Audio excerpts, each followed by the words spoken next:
It's time for the big show. Sam's in the room. We're hanging out. AC is supposedly on his way. We'll see if that's true or not. When it happens, it happens. If it doesn't, it doesn't. But we got the mic hot and ready for him when he gets here. So we're almost in agreement. Almostinagreement@gmail.com. Find us on Facebook, on Twitter, on YouTube. Go to our website, almostinagreement.com. While you're there, check out our Voter Guide 22. I've got KGIS and election commissions. You can check your registration status, what your voting location is, what district you're in, so you can figure out who you can actually vote for. And then scroll down and you'll see all the different people running for all the different races. If I've done a show with them, it's got a link to it and maybe a link to their website or something like that as well, so you can learn a little bit more that way.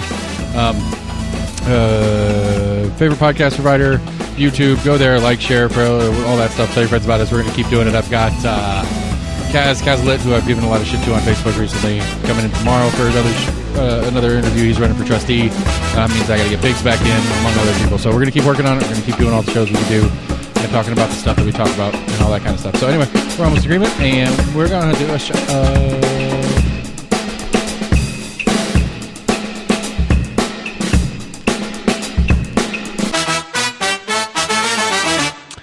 Hey, buddy. What's new in the world? Oh, nothing super new. Nothing super new? It's nothing super new. That was an ass kicker of a hockey game, not last night. What happened last night? I didn't check that game. That was last night. The 7-0 one? Oh, no. Yeah, I know they played last night, but game 2 was the ass kicker. Yeah, 7-0. What was last night? 6-2 Tampa. So it's a 2-1 series now? Yep. Okay. That's cool. I mean, I don't know. That's a lot of analysts, I think, or the main NHL analysts were like, we just said after the 7-0, we don't know how Tampa Bay is going to come back and respond to this. Right. I could have seen it going both ways, I think there was an actual fight last night, too. Ooh, that's rare. I almost forgot the game was on. I was like, let's see when the next game is. Because the first game was like 3 or 4 days in between game 1 and game 2. Huh. I was like, they schedule it on purpose now to have games 4 and 5 on the weekend. No, is it? And 6 and 7 on the early week. So if it goes to 7, it's like Wednesdays. I didn't know if it was pre-planning because they had the NBA finals that were going on. So I don't know if they were kind of trying to bounce it around that just in case ABC, that went to... Yeah. Well, I know, because they, I think statistically or whatever, maybe it's 5 and 6 on the weekend. 5 will be a Friday, 6 will be a Sunday or something like that, because statistically Game 7 is less likely to happen.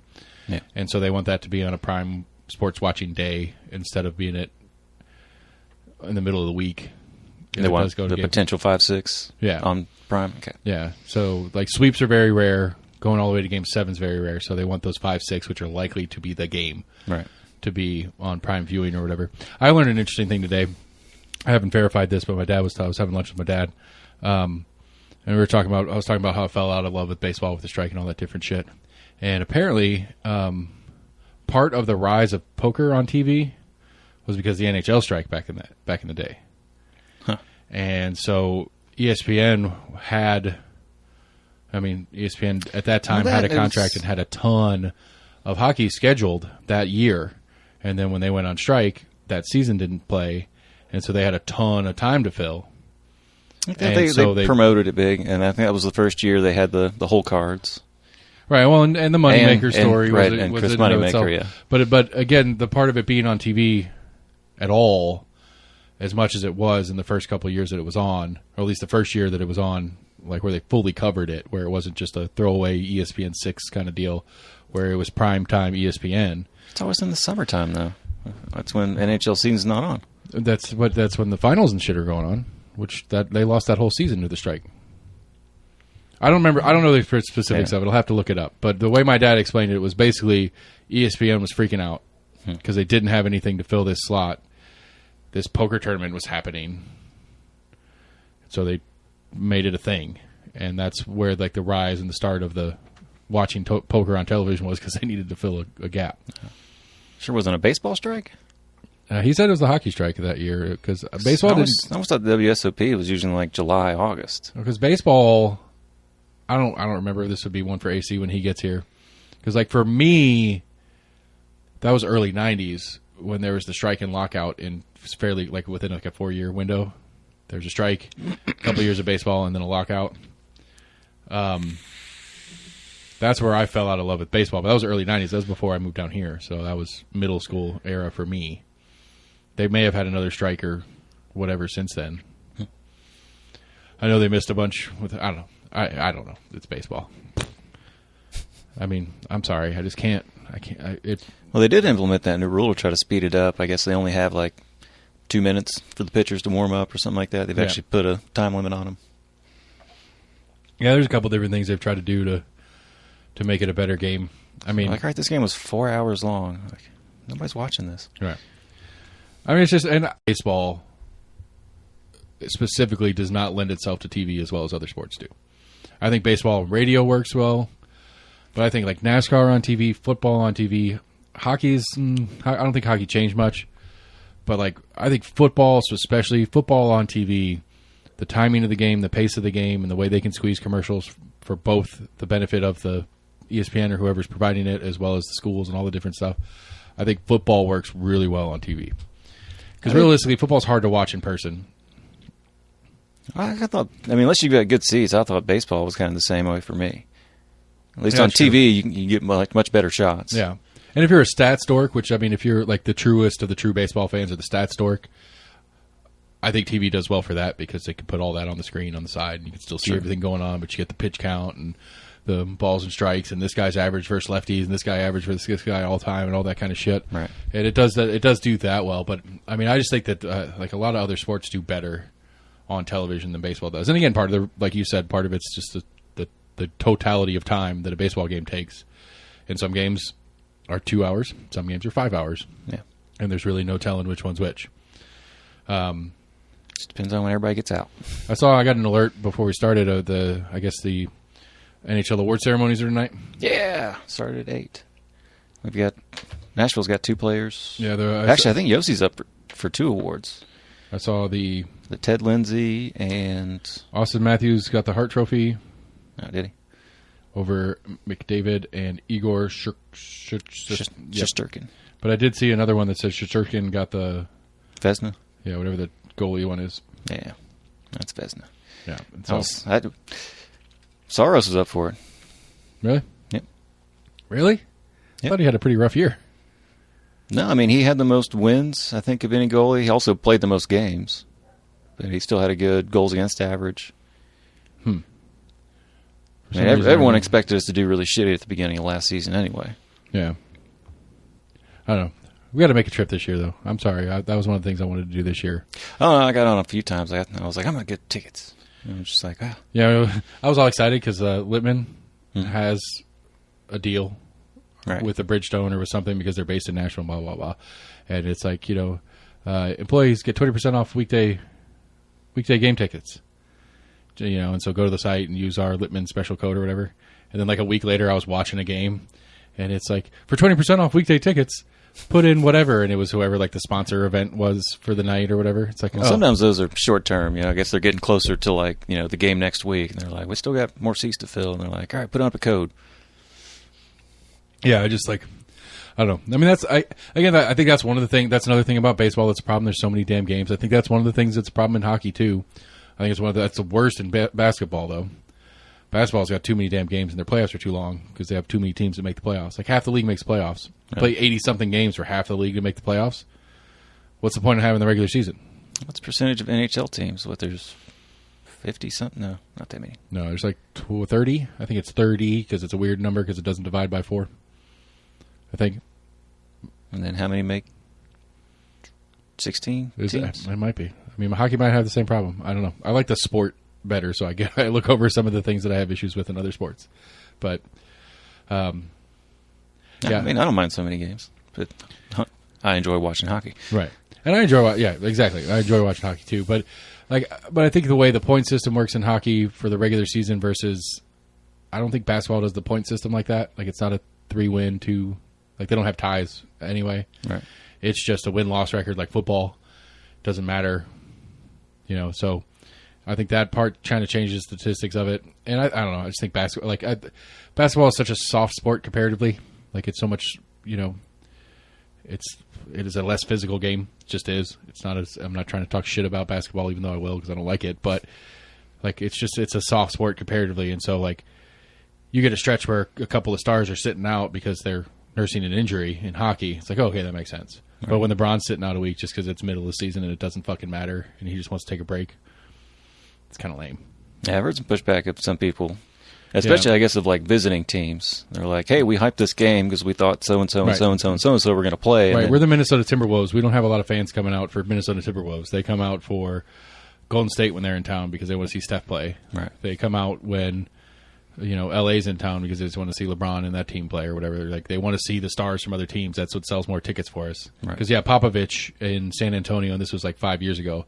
I think he got fined by the league eventually because he said like they had like a 3-city 10-game road trip, and he left Duncan and Ginobili in Texas. He's like, "Yo, you guys don't even need to come on this trip. You're not going to play." And like the other owners were like, "At least bring them. Don't play them, but at least travel with them so that the pretense of they might play might be there for my fans to come out and buy some tickets, for Christ's sake." So I don't know. It's weird. But I had Kaplan last week after we did the show. I got Kaplan Wednesday. Kaplan's running for 18. He's the Democrat in that race. He got a little while. Interesting dude. Don't dislike him. Kind of weird. Like we started talking about pot for a little bit, and he was hardline medicinal. He didn't want to go past medicinal.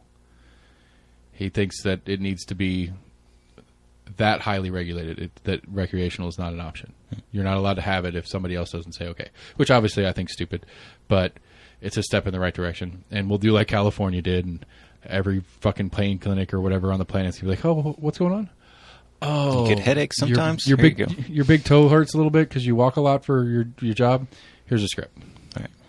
So, I guess it's 6 or half dozen in that case. It's basically legal anyway. It at least takes all the criminality out of it for people on the street. Maybe. But I thought even something like in the medicinal states, like, I guess there are certain cases, maybe if you get pulled over by, it'd have to be like federal authorities. It's where you could still almost get in trouble for like taking it from like the dispensary home. Right. Or even at home, technically, if you go to the dispensary and pick up an eighth and bring it home and the feds knock on your door. Yeah. You're in possession of a Class 1 narcotic or Schedule 2. Schedule 1. Schedule 1? Yeah. Which is the other weird thing about stupid pot laws anyway. It's like marijuana's in the same category as heroin. Right. And meth and all these other ones that are much more clearly destructive. Although I think they all should be legal anyway. I thought there's been some call to redefine it because we have something like 13 or 14 states now that have medicinal. And yet still federally, it's like in Schedule 1 where there's quote-unquote no medicinal value. Because the rule of Schedule 1 is that it has no medicinal value. You're not allowed to research it because it's been deemed Schedule 1 and has no possible medicinal value. Because that's another issue that there are researchers doing work. That was one of the things Constance was talking about yesterday. Apparently there's some research MD here, I think, in Knox County somewhere that has this big, well-constructed study to use to test marijuana on like PTSD and other kind of mental whatevers, and has this big well done study, and like the I can't remember who she said was refusing to allow it. Like there's a whole bunch of different groups that whether it's state or federal that were permitting this. They're like, yeah, we see that's a good, well written thing. It might work really well. I think you should do some work on it. And it's just like, nope. I remember reading somewhere there is one facility in, I think it's Louisiana, that is like the only place that can grow marijuana for government studies. Which again, they're still very far and few between of any that have been done. But they have allowed it on some cases, but it has to come from this one facility. Sure, that makes a ton of sense. I get it, I guess, but it's still Schedule 1. They say it has no medicinal, so what are we doing? But I was like, there's been a guy, I can't remember who it was, who's done a bunch of research on psilocybin. Right. And they used to use it for group therapy PTSD, back in the 60s and 70s, yeah. A bunch of different stress and, what's the word I'm thinking of right now? Anxiety disorders and stuff like that, where mushrooms, especially, though that was one of the big things they found in the study, or a study that was done or whatever, was about end-of-life treatments. So people that are in hospice that are in bad shape, and it's like, we can't do anything. We just, like, the best we can do is try to help you manage pain and stay as comfortable as we can. But, like, there's no surgeries. There's no, like, that's where my father-in-law is right now. And so there's been some studies saying that, like, it helps people will be a little bit more comfortable with the fact of what's about to happen. And it's like, well, tripping balls and I'm not afraid to die. I guess, that's an exaggeration, obviously, but that psilocybin studies have been positive in that. Because that's one of the things that's on my list of things I would like to try. Yeah. I would like to try, but that one's so, I don't know, just some weird fungus out of the yard. It's just it's technically poison. Right. I mean. Yeah. But I'd still like to try it. But that's that one scares me in that it's mushrooms and fungus in general are so weird. They're just weird right. Organisms. And so that just scares me. It's a cap, half a cap. Well, I don't know. This one grew in this thing, so it's way more potent. I don't know what the rules are and how that'll how I'd properly dose myself, I guess is my concern. And I'm also kind of scared. I'm a little bit of a control person, so something that's going to take me out of comfort. Make sure you're in the right atmosphere. I'd like to have somebody I'd have maybe not a shaman, maybe that's an overstatement, but somebody that's been around the block a few times that's comfortable with it. Yeah. That in case of freak out, can be like, hey man, everything's gonna be okay. Home, whatever. I don't know. Somebody to help me through a panic session that's not fucked up while I'm doing it. Let's put some nature videos on. I think that would be a cool little business to have. Somebody who knows their shit and you have a nice room. It's nice to chill. Get a couple people together, trip balls, come out more enlightened on the other side in a safe and comfortable, environment. Yeah. I think that'd be a sweet little business venture. Like a hookah bar for mushrooms. Right. Some states have had medicinal or not medicinal. Oregon, I think I think Portland proper has decriminalized it. Yeah. I don't know if it's Portland or the whole state. I don't know exactly how that breaks down up there. I think it may have just been Portland. But yeah, Portland's apparently Seattle. Apparently Portland, I think it's Portland has decriminalized everything. Decriminalized everything. But in certain, and then a couple of them, they've given some restricted access to the public or whatever you want to call it. But it's still, I don't know. Now, that's another one. Constance was talking about Poland, apparently. She was saying Poland, and I think she might have been conflating. I don't know, because European-wise, I've always heard Portugal is the reference for legal heroin and legal coke and legal hard drugs, for lack of a better word. Yeah, I heard about Portugal. They were one of the big ones to push. I forget what they're called, but it's a place where you can go and it's like a heroin they have clean needles. Well, not really a clinic, but it's where you can go and I guess be observed to actually. Yeah, there's nurses on hand, and I think it's almost like a good thing, because if you're not fucked up yet, you're seeing all these fucked up people around. And you're like, wait, is that really what I look like when I'm fucking? Dude, that's what you look like. I haven't seen what because they've also got counselors there, right? And I haven't seen what the the data and so what the reason is, but they've seen a significant drop in both specifically overdose is a huge drop, right? But on top of that, there is a significant rate of people I guess because they've got phasing out of use. They go in because this, I need it, and but over a period of time they start using less, and getting out.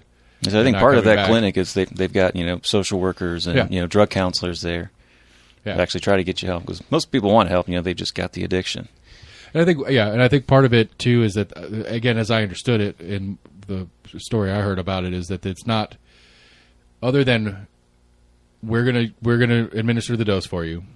I'm not even sure if they do that. I thought the way I thought it was that they administer it with the nurse, so they give you an appropriate amount for you, and you have to hang out here until you sober up. Yeah, that's the rules. But hey, while you're here, there's this and this and this. But they don't force that part on it. That's the way I get it. Hey, if you want help, we've got someone here. If you want somebody to talk to, right? And so, but again, from what I understand of it, is a lot of people eventually pick it up. Maybe not immediately. Maybe they go for a month or two and they just get fucked up and go home.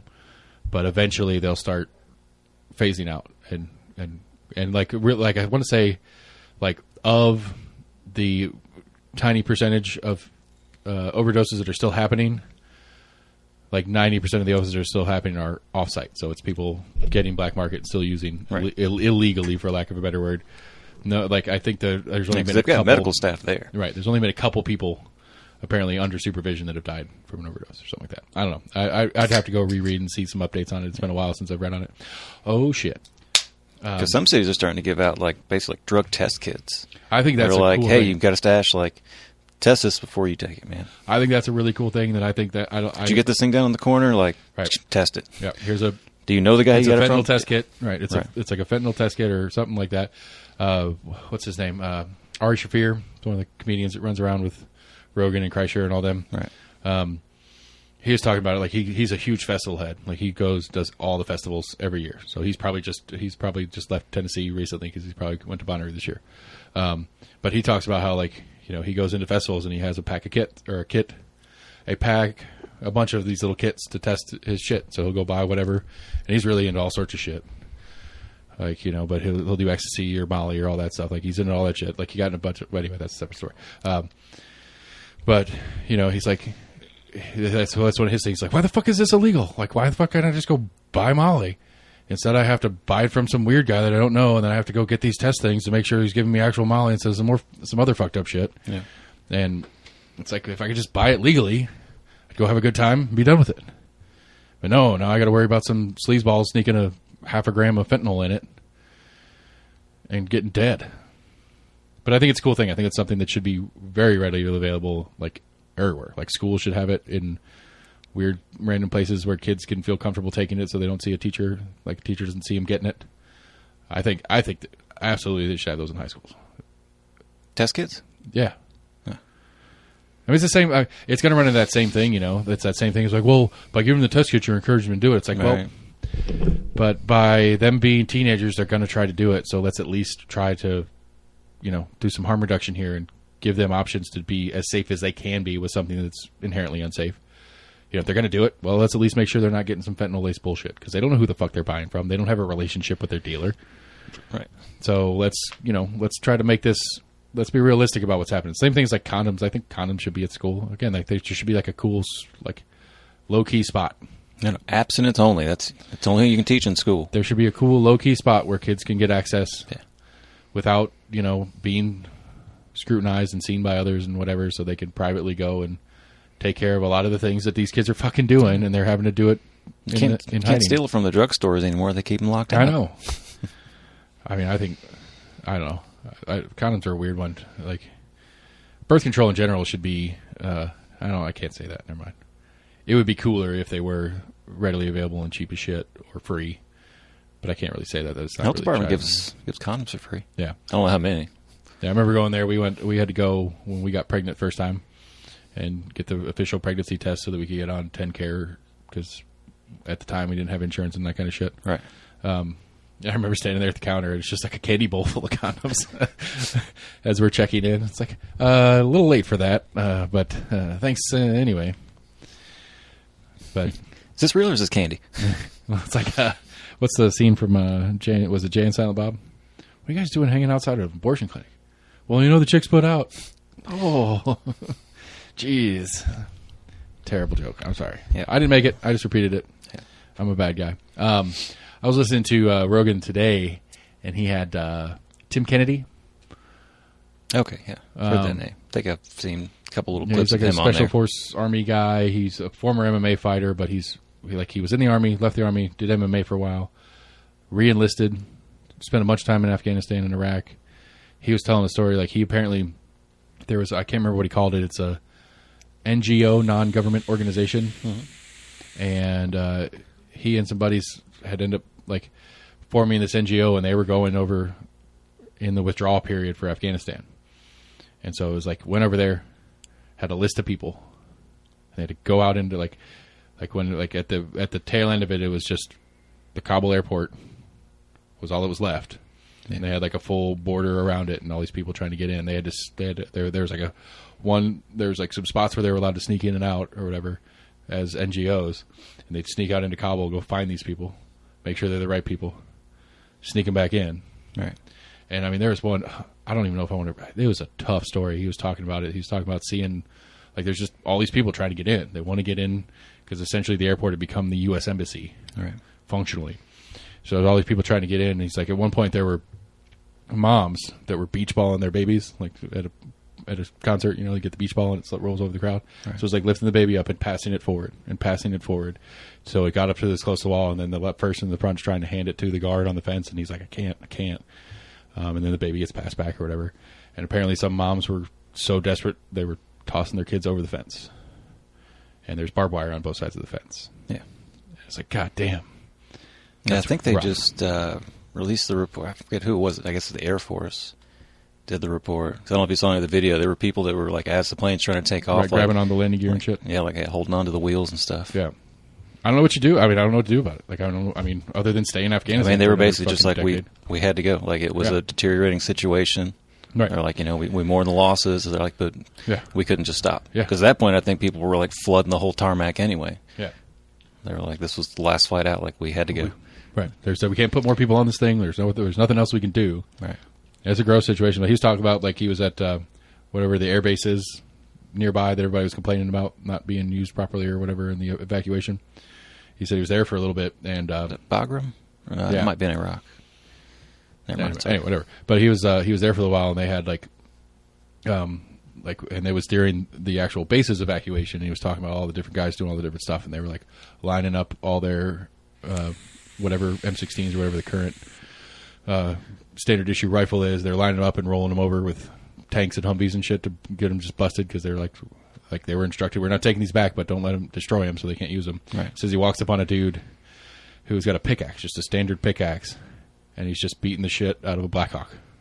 Just poking holes all over a Black Hawk helicopter, poking holes in the engine, poking holes, like breaking the propeller shaft and all the different stuff he can break with a pickaxe to make sure this helicopter can't be used by the other side. Like, that's fucking crazy. Yeah. And he said he was especially mad because he wants to learn how to fly helicopters. And he's like, I could have flown that out. I could have tried to fly that out of here. I could have had my own. I could learn how to fly it. I could have tried and crashed. But whatever, same man. It would have blown it up anyway. Yeah. Just give me a parachute. Right. Hopefully I get high enough to deploy the chute. Would have had a chance. That poor helicopter. Yeah. But that was rough, man. There was a couple of segments of that one that was hard to hear. Yeah. It's good to hear those every once in a while. Right. It's important. Kind of ground yourself. Yeah, it's important. It's important stuff to hear, and it sucks, but still hard to listen to. Yeah. But on a lighter note, I don't know. I tried to pick a fight with Mayor Jacobs this week on the Facebook. good for you. He had a stupid Guy I video. know apparently works out at the same gym as him. Really? I was kind of looking at him. He's like, man, he kind of looks really familiar. When I ran into him at a Food City one time. Right. And I guess somebody else came up to him like, yeah, it's Mayor Jacobs. And he's like, okay, I thought he looked familiar. Yeah. Matt sent me this. Apparently, I don't even know where this guy's from, but this person posted on their Facebook page. They were traveling somewhere, and Knoxville was their halfway point that they were going to get a hotel for the night. And it's a cute story.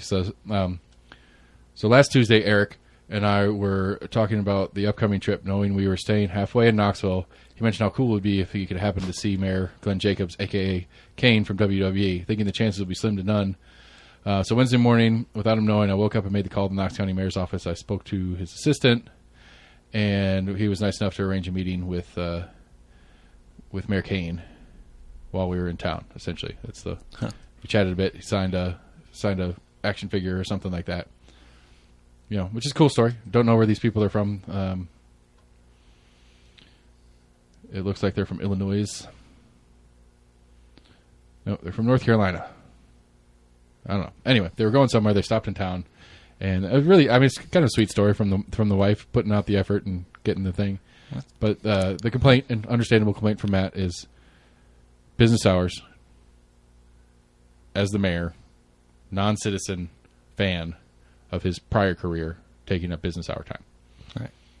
I was going to worry. It was just kind of odd that I understand maybe a week out. Right. They may be able to find a spot, or maybe something opened up that afternoon. But the morning of, they're like, yeah, come in this afternoon. Right, and it's our building. It's county property building. He's using county resources per se for a private fanboy matter, for lack of a better word.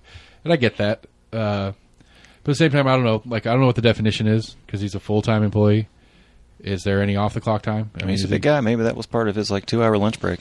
It's it takes me a while to eat, man. He goes to the gym. Obviously, he's got to get those calories in for his workouts. That's right.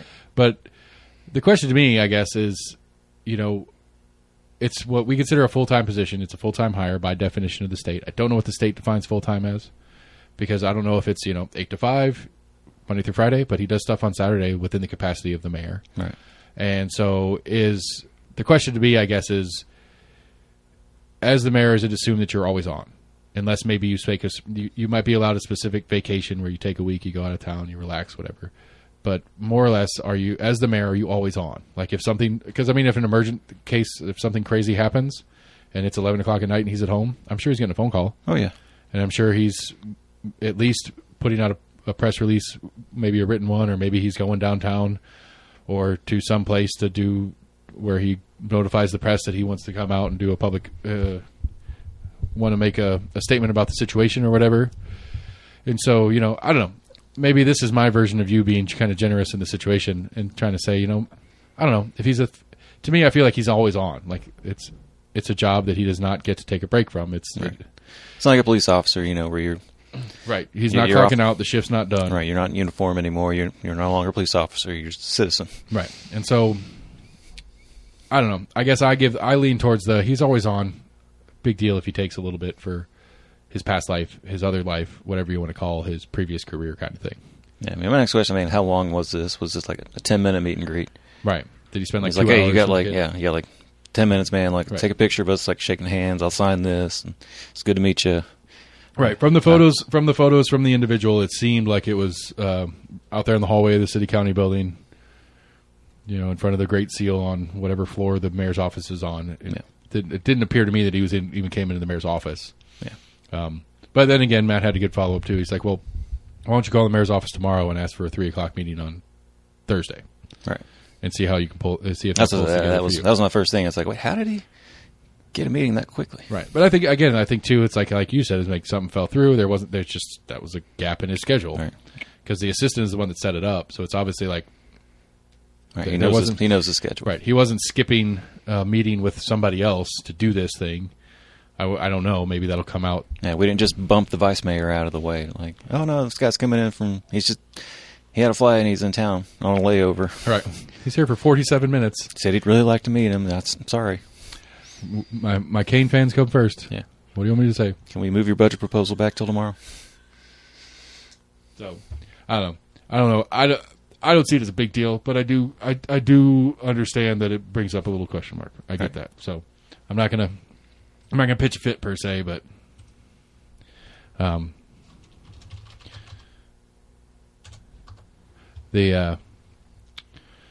don't know. I think there's better things to get upset at. Like, I think that was my actual reply to him. It's like, I think my retort was, I get it. His assistant set it up, so it's not like he had anything going on. I'd rather attack him on stupid stuff like his video about gas prices and school board races. Because he put out this video, and it's him standing in front of in a gas station parking lot, and so the prices are behind him. Right. And he's talking about failed Democrat policies, blah, blah, blah, blah, blah, blah. And then he's like, we have all these Democrats running in these school board races, and, if you look back, even though they're not technically partisan, our barely majority conservative school board has been all these 5-4 votes. So if we go the wrong way on some of these, we're going to end up with some of these failed Democrat policies in our school board. And it's like, I said, tell me as mayor what you have to do. Why aren't you doing your mayor job instead of out stumping for your party's candidates for school board?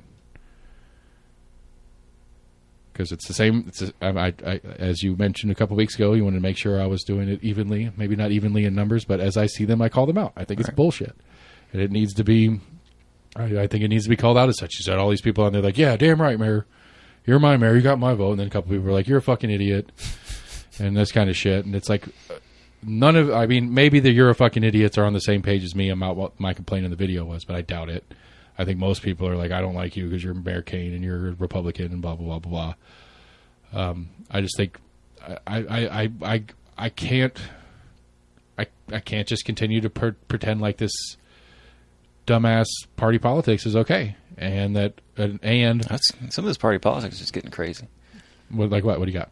Kind of specific? I just think to finish my thought, and then I do want to hear your answer, but to finish what I was saying is that, I think the party, the making big party bullshit out of something, but then your mayor, as mayor, running for mayor, you're spending your mayor time trying to promote school board candidates that you want. It's like, well, do your job well. Make the Republicans look good because you're doing your job well, and then maybe some of that'll parlay into your Republican counterparts in school board. Yeah. But I don't want to hear you. I hate, and this is what I get in a fight with Matt Shears about. I don't care. I don't care that your platform gives you the ability to speak on a thing, that you have a wide audience, that you can get attention about a certain subject. If it's not your fucking job, you don't get to speak as mayor about a thing that's not your job. Not without scrutiny. And it should be called out as such. It's like, great, mayor. I'm glad you have an opinion on that. Can we go back to things that are actually within your job title, please? Because that's what I care about. I care about what you're actually doing as a mayor, not what you're using your mayor platform to. That's my complaint with Kaz all the time, and I'm excited to meet him tomorrow and see how that goes. Anyway. You were saying what else you got in the crazy partisan politics? I don't get the whole. I'll go to that in a second. I don't get the whole just blaming Democrats and Biden on like the gas prices. It's not accurate, but it's somewhat accurate. There's stuff that could be done. There's efforts that could be made, but both houses are almost split 50-50, and there ain't no way that those got passed without both parties voting for certain policies. But there is some executive order stuff that's inside the power of the president. It's also a worldwide could do. Market thing. Everybody's like, "Oh, well, he stopped oil drilling." No, he didn't. I mean, he signed off on the complete economic sanctioning of Russia. That is part of this. It's not all of it. Well, that was most of Congress that did that as well. Right, but I'm just saying. Okay, whatever. The federal government, who he is the head of, right. Divided, regardless of the division of powers. I'm just doing it in regards to, I guess, Glenn Zapes' video. Like, this is all just failed Democrat stuff. Like those funny ass, the funny ass stickers Biden, everybody's putting on the gas pump. I did that on the gas pump. Have you seen those? You haven't seen one yet? Oh, they're great. Thankfully, I get decent gas mileage. I think the last time before I filled up, it was almost 3 weeks before I had to fill up before that. I was like, man, it's been a while since I had to fill up gas. Nice. It's nice not living on the opposite side of town. That one. People stick those on the gas pump where he's pointing at the price. I haven't seen that. I mean, it's not. I agree with you. It's not accurate. It's not wholly accurate. There are things he could do to help. Gas prices are up all over the world, and we've always been so fucking cheap compared to Europe. Well, we're like three times what we are. If I recall correctly, for a period of time at least, we were the largest. We still are. We go back and forth as either the number one or number two, depending on the week. Producer of oil in the world? Yes. Well, I would think that as the largest or second largest, depending on the week, producer in the world, it would be easier for us to have cheaper prices, theoretically, normally speaking. I mean, some of it was, the factories were still getting back up and running from the past 2 years of being partially shut down. There's supply chain issues and stuff like that, but there's discussion. I don't know if it actually passed, but there's discussion of a federal gas tax holiday. Yeah, I think Biden said he was going to, I guess, speak on it by the end of the week. That he was mulling it. I mean, which my dad made a joke about that today at lunch, and he was like, that tax money run on gas. That tax money's supposed to go somewhere, and it's like, oh, come on, Dad. There's no straight line from a tax that has a purpose to the actual purpose it's supposed to do. They don't do that anymore. I forget how much the Tennessee one is. It's good, like 10 or 15 cents, I think. There used to be. I think it might be. So I remember seeing like a breakdown of it. I think it might be Georgia. Like some of it's federal, some of it's state. Right. I think it was Georgia. They have it on the pump. Like it's on the pump. It sits there. It says it's like a sticker, and it's like 25% of this goes to state, 17 or 25 cents goes to state, 18 cents goes to here. 2 cents to county, or right? 10 goes to county, and it's like it breaks it all down. But yeah, it's not nothing. And I mean, Mayor Pete Buttigieg, and this has been a minute. I don't know if where anything's gone. He talked about kicked from a flight, or his flight got canceled. Oh, really? Because of him? No, just because airlines have been canceling a bunch of flights. I think it's for partial staffing and right, and gas prices for them too. I'm sure. But he was talking a while ago about adding an additional, and this was before gas got this high, but adding additional gas taxes to fund green energy investments and shit like that, which I get it. Like, I follow the logic on that, sort of. But it's another one of those two, and these are some of the things I've been understanding better recently than I used to. Is you get into taxes like that is a poor tax. That is a tax on the poorest populations. Because the poorest populations have to drive more for work, have to do this. Like, I mean, you're not people making six figures in most areas, yeah. Like my job, there's nobody that works my job that's making big. Like, I'm probably the highest paid merchandiser in the world, but that's not because of what I do for my day job. It's because of the other stuff I have going on. Right. And so there's I mean, and I drive a lot. Like, and it's at the point I've started talking to my boss about it. Like, it's past my gas allowance. I mean, so it's just like a disincentive, basically. But I mean, that's always kind of been the American way. You want to go out for a drive in the country for 3 or 4 hours. Something we've always been able to do. Well, but like the problem is that we don't have alternatives. Right. Well, I think a lot of it goes back, decades where we've had the technology and the opportunity to increase gas mileage on cars. Sure. And everyone's pushed back when they've tried to put mandates. They're like, all right. And they're out like 10, 15 years. They're like, hey, in 15 years, we want the average miles per gallon to go up to this. And then 30 years beyond that. There's been technology since like the 70s of like already some like 80 mile an hour or 80 mile a gallon engine that like Ford or somebody bought the patent to and just sat on. Yeah. It's possible, yeah. And so why did they do that? I don't know.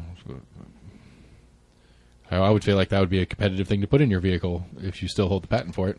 I mean, I'm sure there's a decent link between auto manufacturers and big oil. Big oil, yeah, sure. Right. I agree with that. But I'm just saying, like, why would they need each other.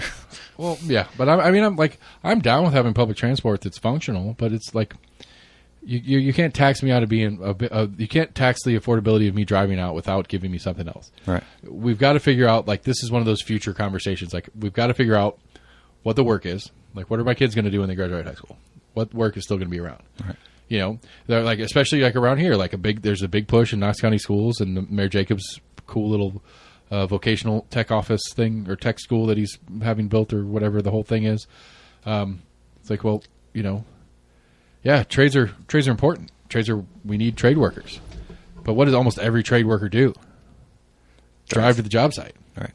Drive to the, parts store, or drive to the hardware store to get the proper materials that he needs to do the job and then drive back. You're not going to have a mechanic. No, maybe not a mechanic. You're not going to have an HVAC guy riding the fucking bus. Right. It's not an option. So, these things don't line up. You're going to tax it to try to get people to disincentivize people to drive, but then we have this huge set of industries that we need workers for that we're training. That we're pushing the schools into training more of because we need them, plumbers and all that stuff.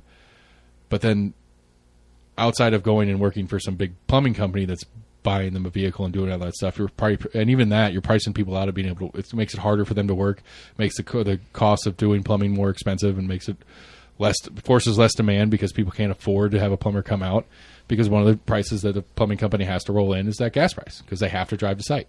Right. And so I don't know. I don't know. Like it's a big complicated issue. It's complicated.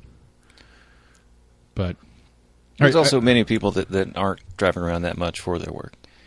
Or they're going to a place in the morning and they leave that place in the evening. Right. And if there was a functional system that safely got me to and from, if I had a job like that, which I don't, but if I worked at the shop, either one.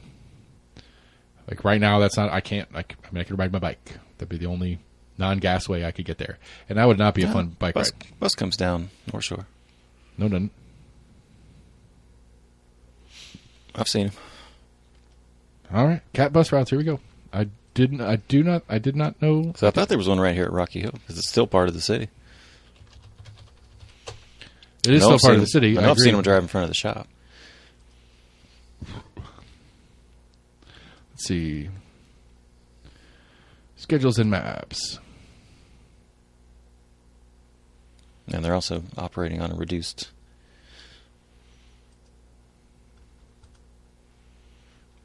Yeah, because one of the big stops down here at the mall. Yeah. That's North Shore right there. Route 19. No, that's Lions View. Yeah. It stops at Weston and North Shore. It does not come past. Oh, okay. So it just turns right there and then goes up Westland. Yeah. So, yeah, I could walk to the mall and then take a bus out there to in front of that Food City and walk. Which wouldn't be, the walk to the mall would be rough. Yeah. But a couple hills. I could drive to the mall. I could drive to the mall. That's not that hill on a bike. You're going to be walking that. Unless you have a really good bike with some good gears, good gear ratio. Or you get some decent muscles. I don't disagree that it's not a bad life choice or whatever, but I'm just saying, or I could ride if I'm going to ride my bike, I would ride it all the way to the store. Electric bikes, they're very expensive, but they're becoming bigger. Yeah. But if I was going to ride a bike, I'd ride it to the store. But that's not a safe bike ride either. Sure. There's North Shore. I see people doing it, but I see people like honking at them, like, get the fuck out of the road. Right. North Shore's not wide. like, Westland's not wide. Right. But no, I don't know if you've seen the. It's already gotten. There was video, I guess. I don't know where it was originally posted, but the I can't remember where the guy was from, but he posted it on Facebook. Facebook's already taken it down. But it was a campaign ad. And it's kind of funny because it's against his own party, but it was, I guess, supposed to like emulate like a SWAT raid of like a house, but it's like the main guy with like a shotgun and he's like hunting rhinos. That's funny. And he's coming for you. He's like, we're coming for you. It's like, well, I mean, because it's primary season, and so that's when you're fighting your own people running under your banner. I was kind of confused. I was like, wait, trying to split the party. I guess it is just primary season. They were talking about it in that Pennsylvania race. I believe it is the governor race in Pennsylvania, where the guy running for governor in Pennsylvania or whatever is a full-on, stop the steal, whatever kind of dude. And I can't remember who he was primaried against, but during the primary, the Democratic Party of the state, or maybe it's the Democrat that was running against, that's sitting in the wings waiting because he didn't have a primary opponent, spent more on a single ad run supporting this Stop the Steal guy.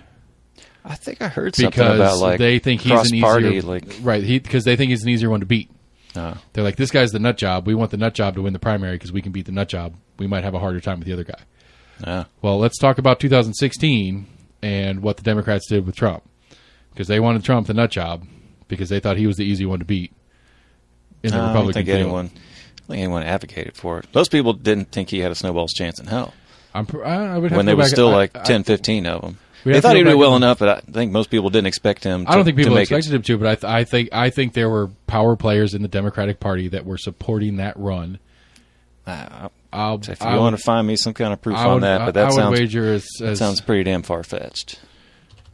I mean, maybe it happens more often than I realize, but I don't think there's that much. Is it like cross-party collusion, I guess? I mean, I think. But then there was the Texas like GOP convention they had, where they like officially announced that Biden was not the president, and apparently it gets brought up like every 4 or 6 years. But they also like drafted papers of secession again for Texas seceding from the Union. I mean, they're always and that homosexual lifestyle was immoral, basically. Right. As like I guess they voted and made this like hey buddy, their party platform. Word. All right, we're running, dude. Take a seat. Put your ears on. Hang on. AC lives. He's not dead. We were questioning that. Was it last week? 2 weeks ago?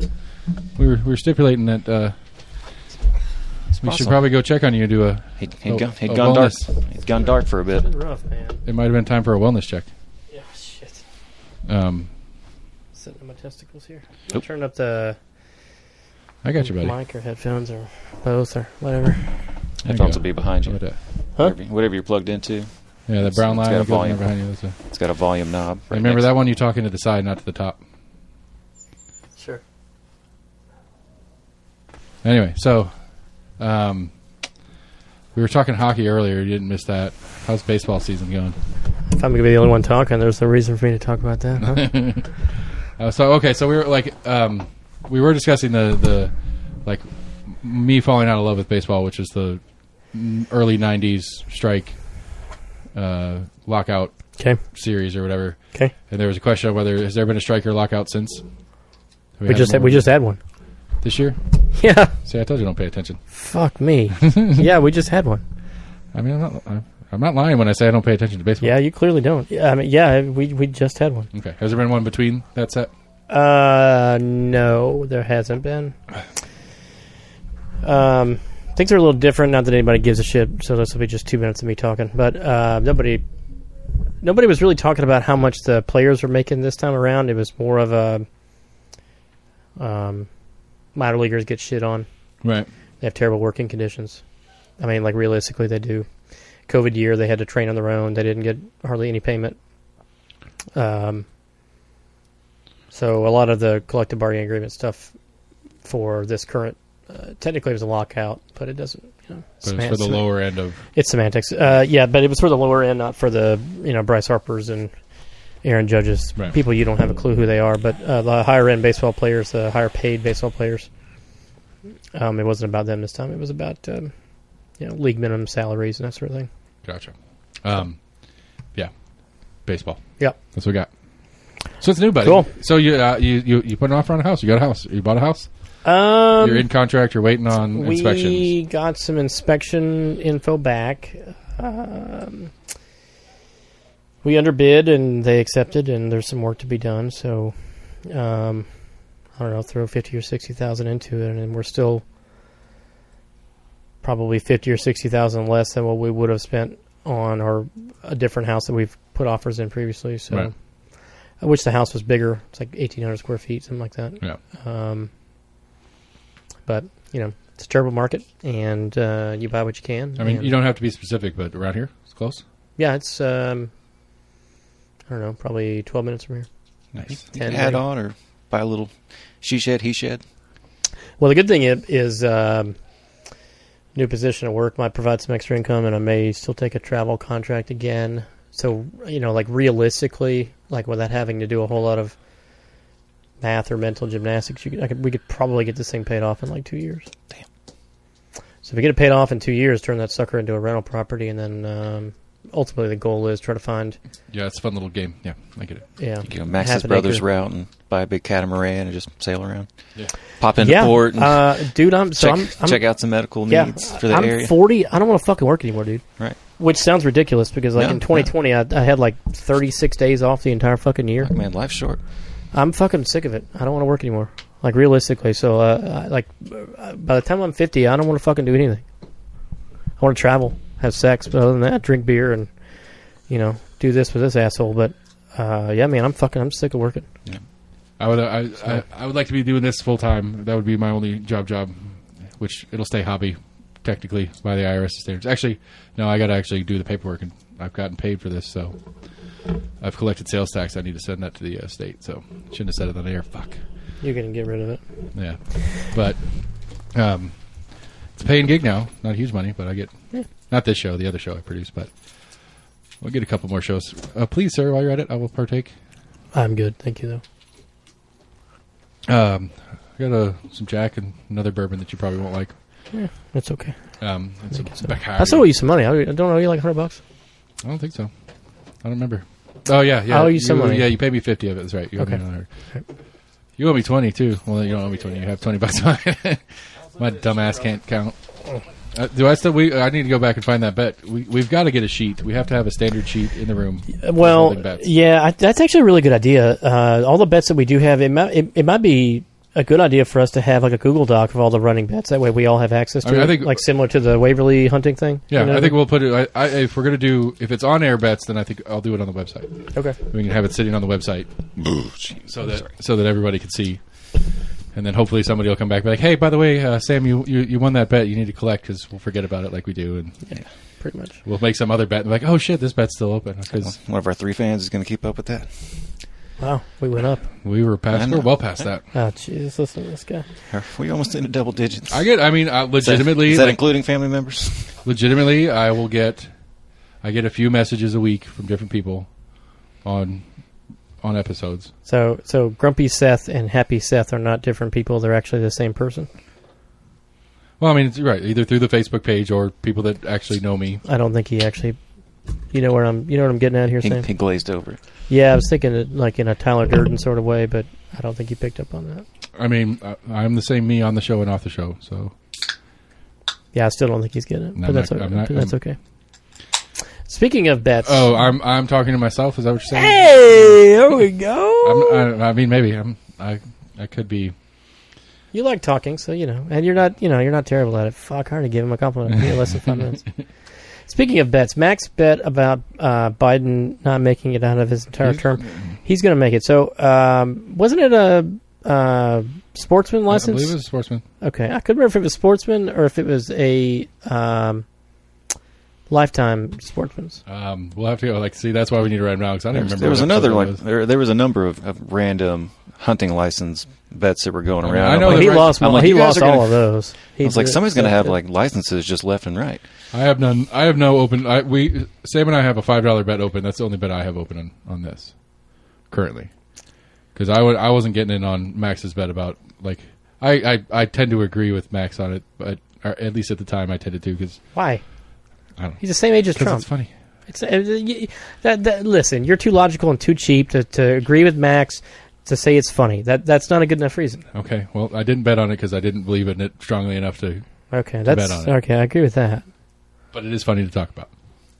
I mean, it's creating a narrative that doesn't really exist outside of comedy, and then people pick up on it as not comedy and that it's serious. That's the issue that I have. You know what I mean? Like, if people say that Trump is crazy, I think there's a legitimate argument that if he's not crazy, then not crazy in a psychological sense. You're going to have an operating definition of it. But, I mean, the guy isn't exactly Stable. yeah. Right. But at this, I think it's easier to say that Trump is not stable than it is to say that Biden is unhealthy. Like, I don't know. I just had no interest in remembering a bet for 3 or 4 years. I was like, I want nothing to do with that. oh fuck, I don't. If it'll allow me to capitalize on something and get something for free, hell, I'm on board.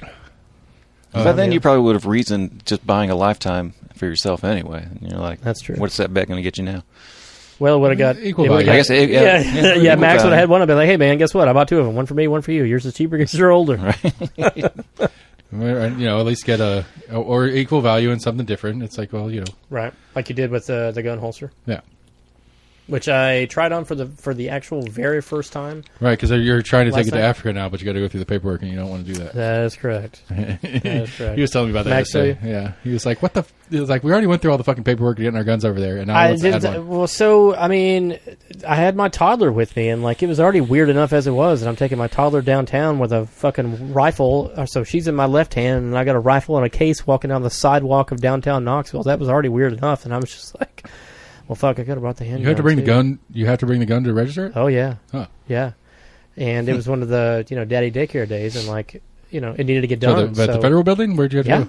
yeah, the federal building. Interesting. So yeah, the Like you go into security check and like, here's yeah, my gun. Yeah, I've absolutely. got to do my paperwork. 100% is exactly what happened. Interesting.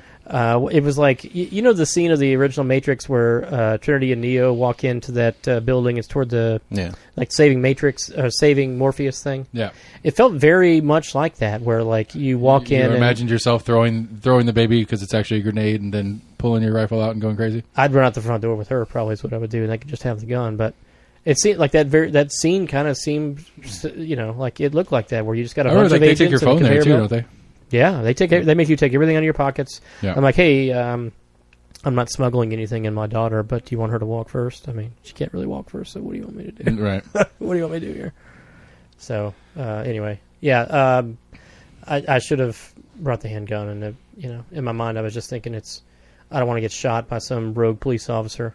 Although I'm white, so they won't do that. But I'm walking a block down the street with a toddler in my hand and a rifle in the other. Like, it's not exactly something you see in the middle of a downtown city, other than Waverly, often. Right. So, anyway. You were Well, I mean, it's open carrying it? You didn't have it It in a was in the case? case. I mean, it was in a case, but you Oh, could okay. 100% tell it was a rifle because it's Right. the same rifle. You know what I mean? Same case that I bring. You can't. It wasn't like a suitcase type of hard case. It was just Right. so- Soft case, yeah. Yeah, it was. Like, I'm sure people will stop at a stoplight and say, "What the fuck is this guy doing? He's carrying a child and a rifle." Right. He's on his way to I'm the just federal going to the building. federal He's on, building. yeah, he's on his way to the federal building. Like, what the fuck's going on there? And like, what do the guys think? Is like I'm walking up the 27 steps. I mean, I wouldn't say it's a super regular thing, but it's probably not a new. It's not a new thought process. I mean, Max did it. But would he do it before you or after you? Yeah, but Max wasn't carrying a toddler with him either. Whatever. That makes you I less. think that less adds a little bit of complexity to it. Actually, I mean, I think that it makes you less threatening. right. That's what I'm I saying. I think see- if anything, it'd make you less threatening. Yeah. no, for me, I was thinking it makes me more threatening because if you're a federal agent, you're thinking this guy doesn't want to get shot, so he's carrying a baby with him. Yeah. No. Did they check to see if it was your I baby? don't think that was I mean, there. how would they do that? I don't know. Did they ask?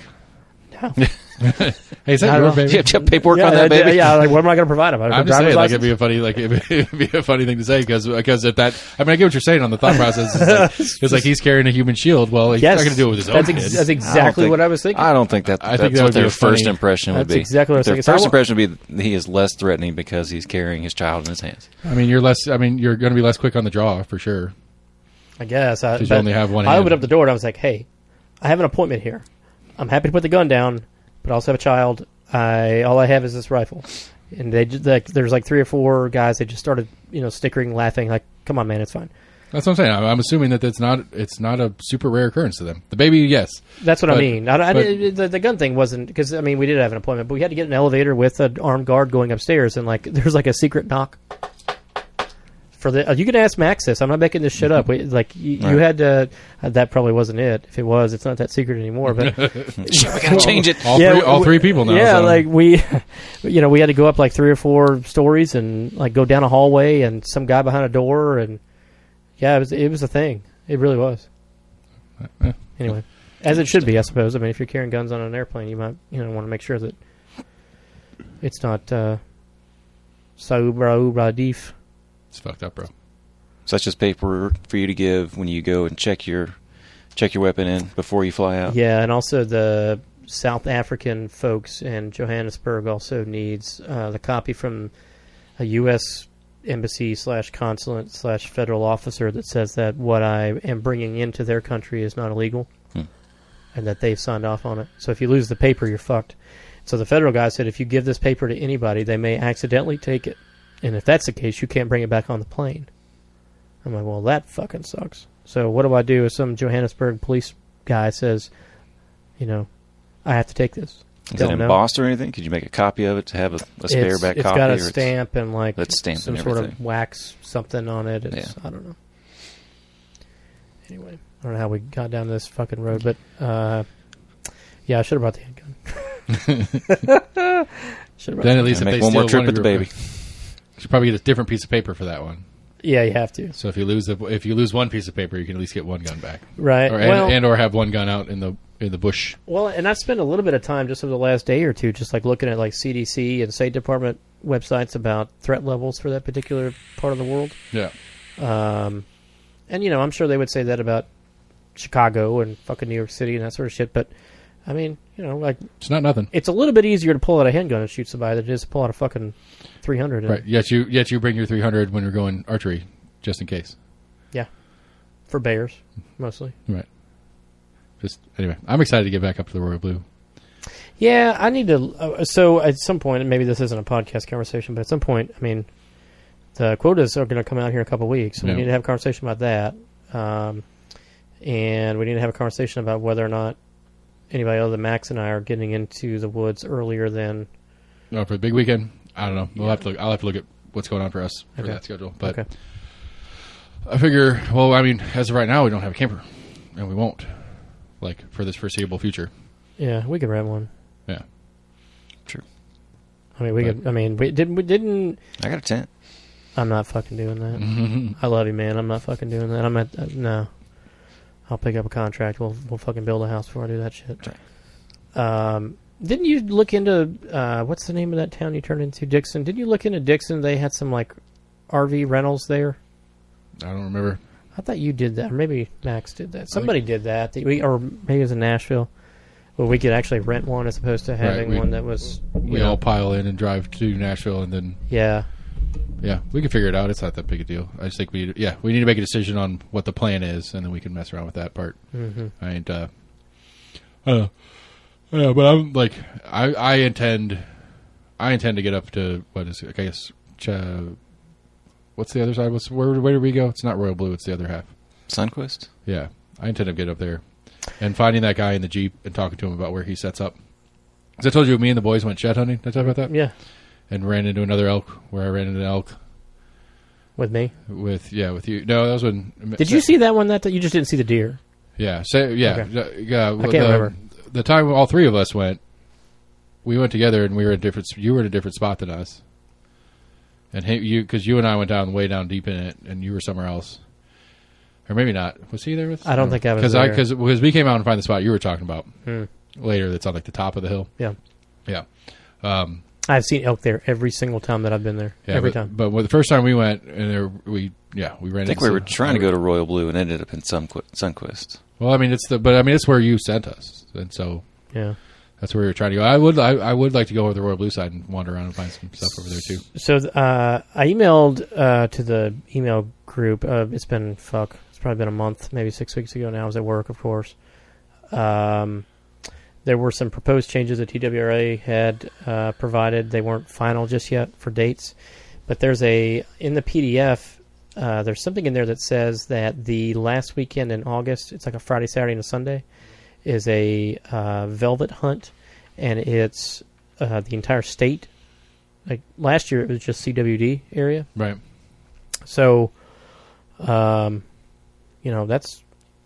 realistically, that's 6 weeks. Yeah, that's 8 weeks away. Yeah. Like that. So, I don't know. Just throwing that out there that I'll drive anywhere if anybody wants to go. I'm 100% going to be in the woods that weekend. Yeah. If I'm scheduled, I will not be at work. Is it archery or? It's everything. Oh. Yeah, that changes some things. Yeah. Okay. It's weird. So, but it's still antlered only. Antlered only. Yes. I don't know what the restrictions are, and I don't think the official guide's come out yet, right? Isn't it usually July? I got a Walmart on my route tomorrow. Okay. I might actually run by the sporting section to see what they have on the shelf. Let's see if I can find that PDF. But they. I'm still looking for rounds. I don't really care to order them online. I want to find them like in person. But I've got some, but it's like a higher grain, and I want to go down on the grain. What do you shoot again? 30-06.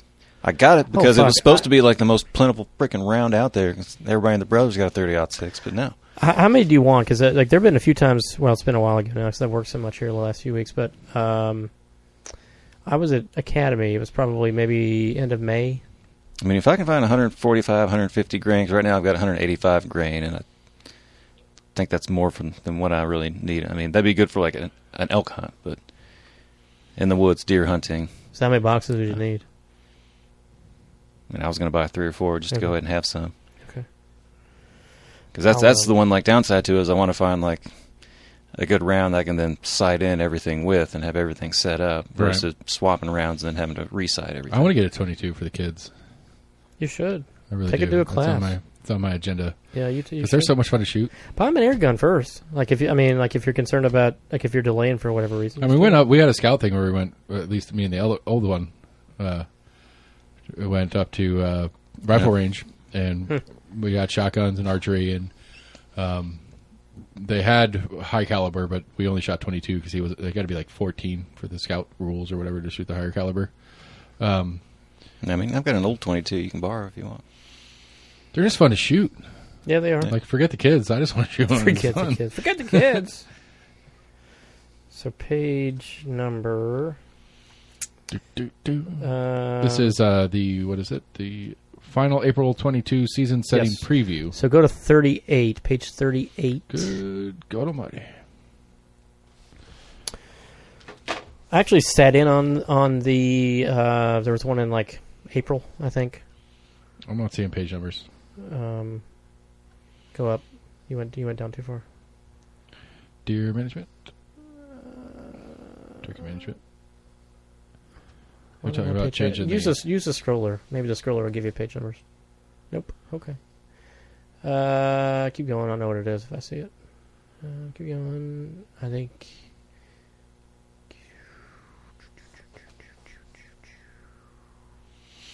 Have you looked into? It's up. It go up. I'm sorry. You went maybe the first third. You went into.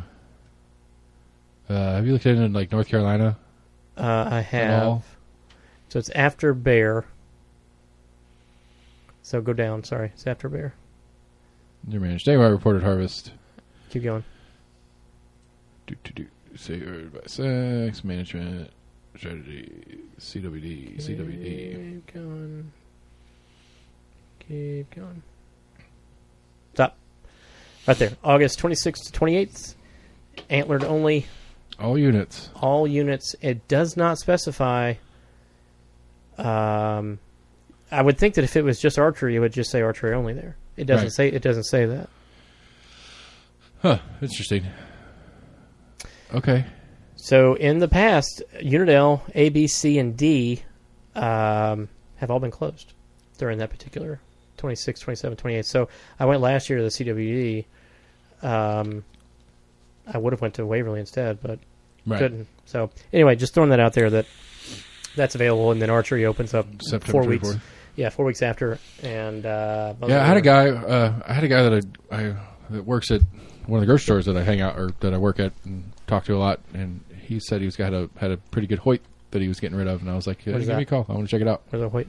Is that A bow. A bow? Okay. Yeah. I was like, I would like to check that out because I'm thinking about getting a bow. Is it compound? Yeah. Like, I don't know. I don't want to do a crossbow. If I'm going to do archery, I want to do archery. I would do archery more if I use my tree stand more, but it's just super hard to do it without a blind and in a chair. Right. And I'm not saying that that's not a good way of doing things, but I don't know. I was talking to Max about this when we were sort of reflecting on this past season. I learned a lot this year. I need to make sure I service my gun a little more frequently than I do. But I really need to get in the tree stand and stuff. Well, I mean, like I think for our special spot, you could probably get away with getting it up and leaving it, not having to carry it out at least for the weekend. I am probably 75 yards onto. Wow. Yeah. So I would belay that statement. Take that back. Sure. So I would, but because like where I shot Susan last year. I love that we're still calling her that. Speaking of that, I need to get that video again. Don't let me leave before I get that. Okay. When I went back to pick her up from the processor, me and the big one went out and did it just an evening because that was just the timing of the whole mess. Sure. And so we were out. I went out back to that spot, and Daryl is in a tree. Oh yeah, you told me that. Right above where I shot her, and I was like, so. I don't think he's listening to this, but I had talked to him maybe 2 weeks prior to that. Yeah. And I was trying to. I didn't want to tell him because I know he's an opportunist, if anything. Right. And so I didn't want to tell him that we've had success where I've been hunting here recently. I also didn't want to tell him that you've had success at least seeing some where you are, Sam. I didn't know you were going to go back, and I didn't figure he'd go over there anyway. So that's actually my fault that I told him that we shot so many over there. His side-by-side was more or less where my blind was, and he had crossed the creek and was in the tree. Like, he was in the tree right above where I shot her. So he was in a stand? Yeah. Like a tree stand? Yeah. But honestly, I think this year I'm going further in. I'm going further back into that. It is. If we have a second, again, the eldest he promises me he's going to put the fuel pump on that thing so we have the side-by-side up and running. If not, I'm going to sell that. We're going to sell that and get another one by next year. And later this year. Next season. I think I'm going to go further back, way further back in there. Have you walked all the way back in there before? Yeah. I mean, there's a clearing in there that is, there's some trees in it, but it is one of the most clear 125-yard areas in that entire space that we hunt. It is massive. Like, if you go down the road, what was it, 3 years ago when we parked on that pull-off instead of in our spot? Uh-huh. If I understand the map right, from where we were when we went straight out the camper door to the river, that's where I shot Susan. If you go a little further up, that is correct. If you go a little bit further up, where it's there's a huge stretch in there where the actual road is right up to where the floodplain clears out, and it's messy and muddy and deep, but it is nice big hoof prints everywhere. So when Max and I went a couple years ago and he shot that one with his crossbow down there, I was the further in area that you're talking to. I didn't see anything, but I picked up and took pictures of 2 deer skulls that were back there. And I don't know if they were fawns or if they had, somebody had kills that somebody couldn't find. Yeah, something like that. But they were back there. Yeah, they're absolutely back there. It's just a matter of finding a good spot because there's the water comes back up. Like, it's weird because it doesn't actually reconnect anywhere. Like, it just kind of ends up back towards where I shot Susan, and there's that little creek that was running through there, but it doesn't make it all the way back there. It just kind of stops, and it is just lush and deep and muddy, but Mm-hmm. tracks everywhere. Mm-hmm. And so it's like somewhere back in there, because like where that little inlet ended, it was probably 3/4 of a football field. Just like it was thick, but it wasn't tall. Mm-hmm. And so it was clear line of sight, set up in there somewhere, Mm-hmm. and just all day. Like I Yeah. feel like I feel like that's essentially where they were heading when I caught him. Anyway, well, they wanted, like Susan wanted to get shot. There's no other way about it. Listen, I just want to. Can we just appreciate the fact that if you don't move, you'll get a deer? Can we just appreciate that? I mean, sort of. I mean, To be fair, because I missed her, and then I went out looking for her, I don't and know. then I came back. I said you would see one, is what I said. Hence, I didn't take the bet. Okay. I never disagreed with you on the efficacy of the program. Okay. Just my ability and or desire to do it. I think you have the desire. I always assumed it was an inability to sit still. That would go into the two categories I just... Well, right. I'm just suggesting it's not a desire, because you desire to have Susan in the refrigerator. I do. I need to cook some more of her, too. Yeah, I don't know why I haven't done that. Why haven't you done that? Do every once in a while. I Looking don't for know. the skull. I'm not trying to ignore you. We actually, I take it back. Last week we made kebabs, and it was chicken, Really? chicken and Susan kebabs. Pretty good. Backstrap, or would you use? I don't remember what it was. It was one of the steaks. It was good. What'd you think? It's good. It's some of the best, like as far as a nutritional content, some of the best nutritional content meat you can get. Yeah, tacos with the ground, done really well. Haven't done burgers in a while with them. I'm gonna try burgers again. Max, the chili that Max makes, Yeah, I did. pretty fucking spectacular. I did. He does it with the steak though, right? He does cubes. I think so. Yeah, I did a batch with ground, and it was good. It's real good. I wore it out. The kids didn't like it, but I feel like sometimes you gotta trick people into it. Like, yeah, it's just beef. they just don't not- like chili anyway. Like anytime you have okay. chili or for anything, they So don't. it's less about the Right, venison and doesn't more. matter. Okay. I mean, that's- Little one will try it. He'll give it a shot no matter what. And yeah, like for the kebabs, those kebabs were great. Like they that could have been sirloin, and you wouldn't have. If you didn't know any better, you wouldn't do anything. I've quit calling her Susan to the kids and the family though. Why?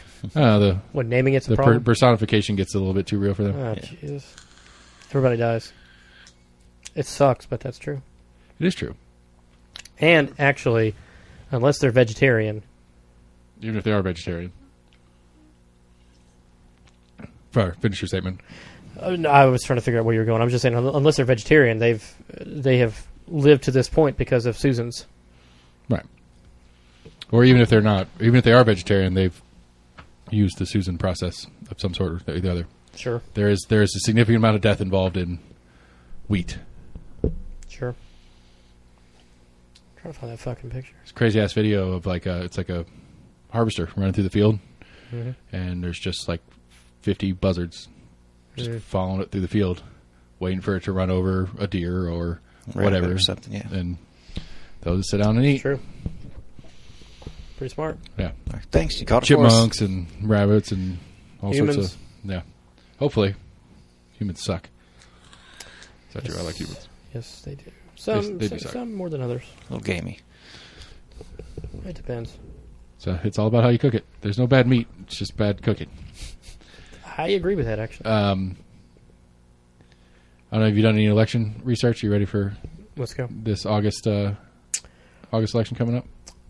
So it hit me. Actually, I'm glad you brought this up.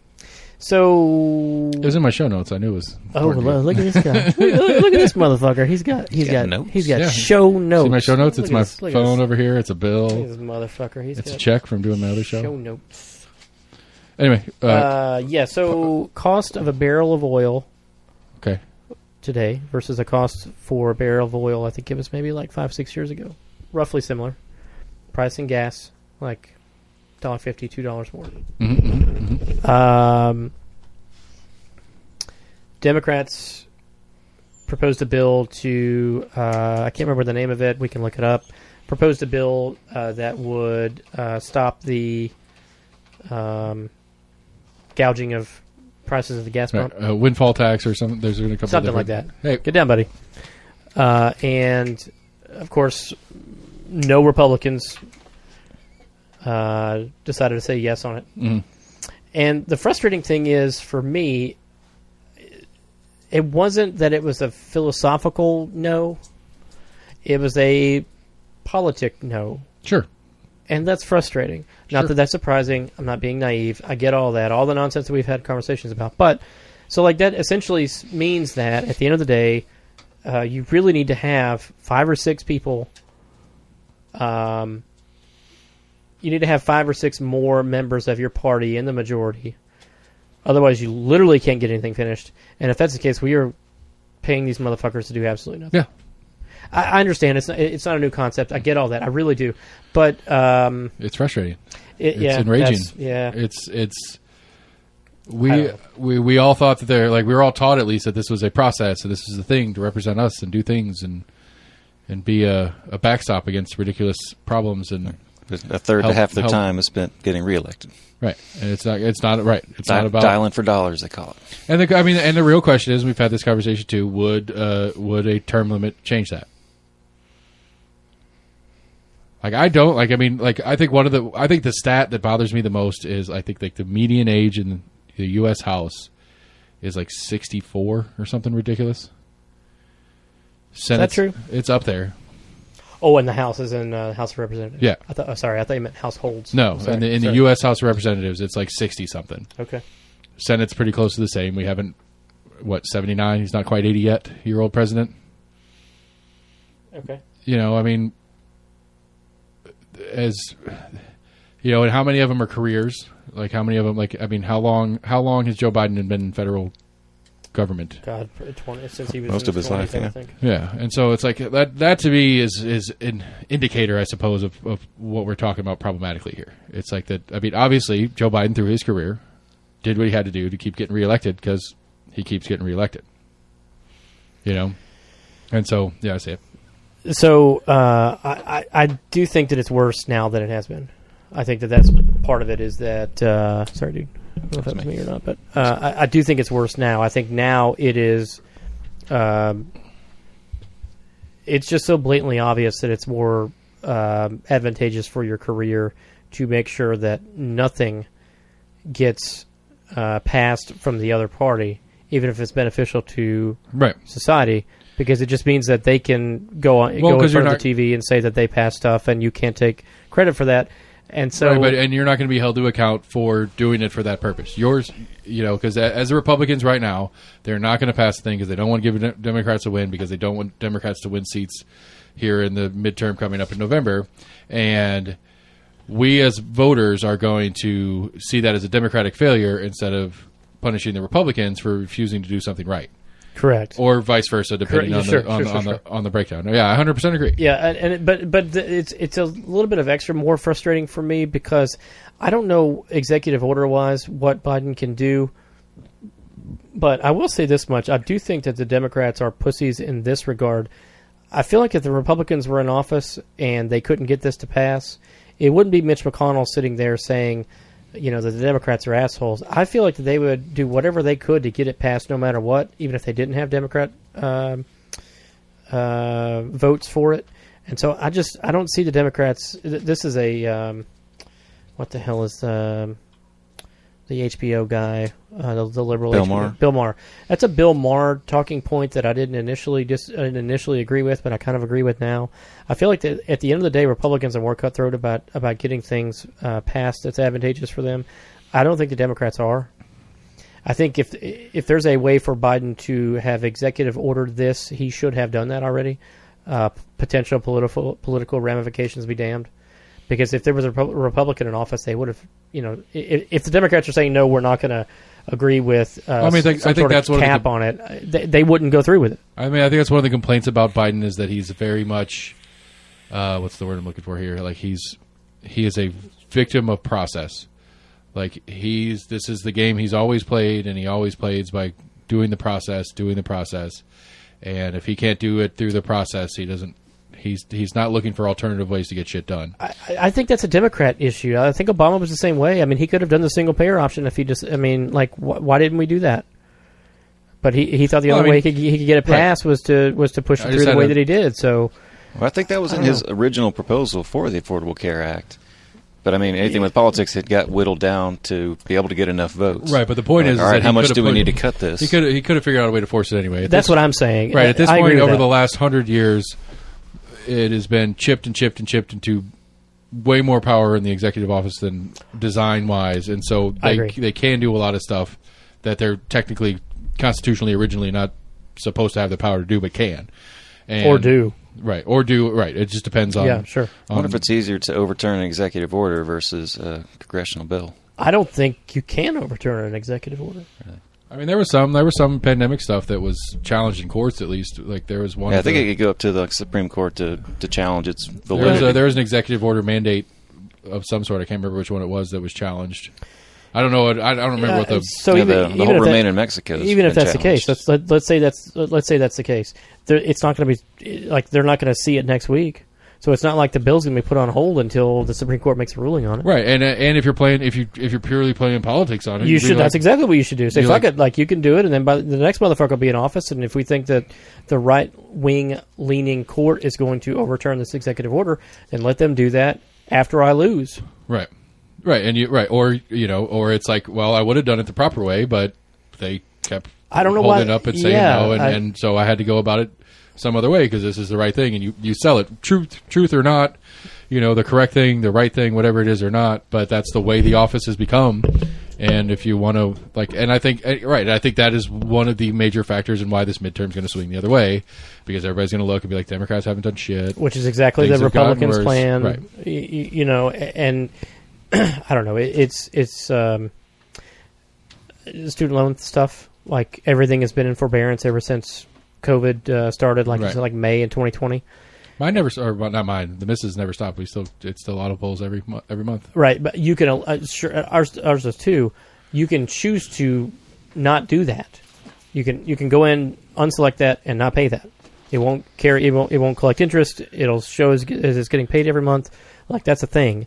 So essentially, what Biden has done is he said, "Well, fuck it. If I don't want the fight of removing all student loan debt, okay."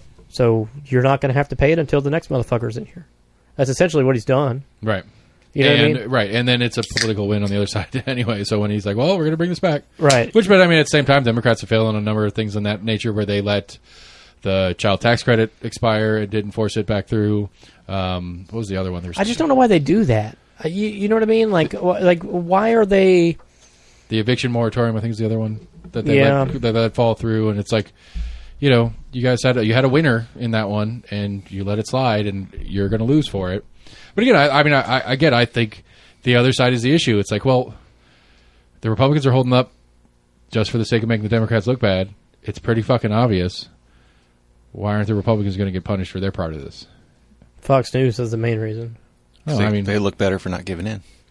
I mean, I'm not. I follow. Yes, but I'm just saying, like, You mean talking to John Q. ideal- Citizen? Is that what you mean? Right, because I think realistically, it's statistically true that the majority of voters would now at least self-identify as independent. And we joked about how, well, it depends who's asking and how they're asking. Would you 'Cause, Did you read that one article I sent you? maybe which one?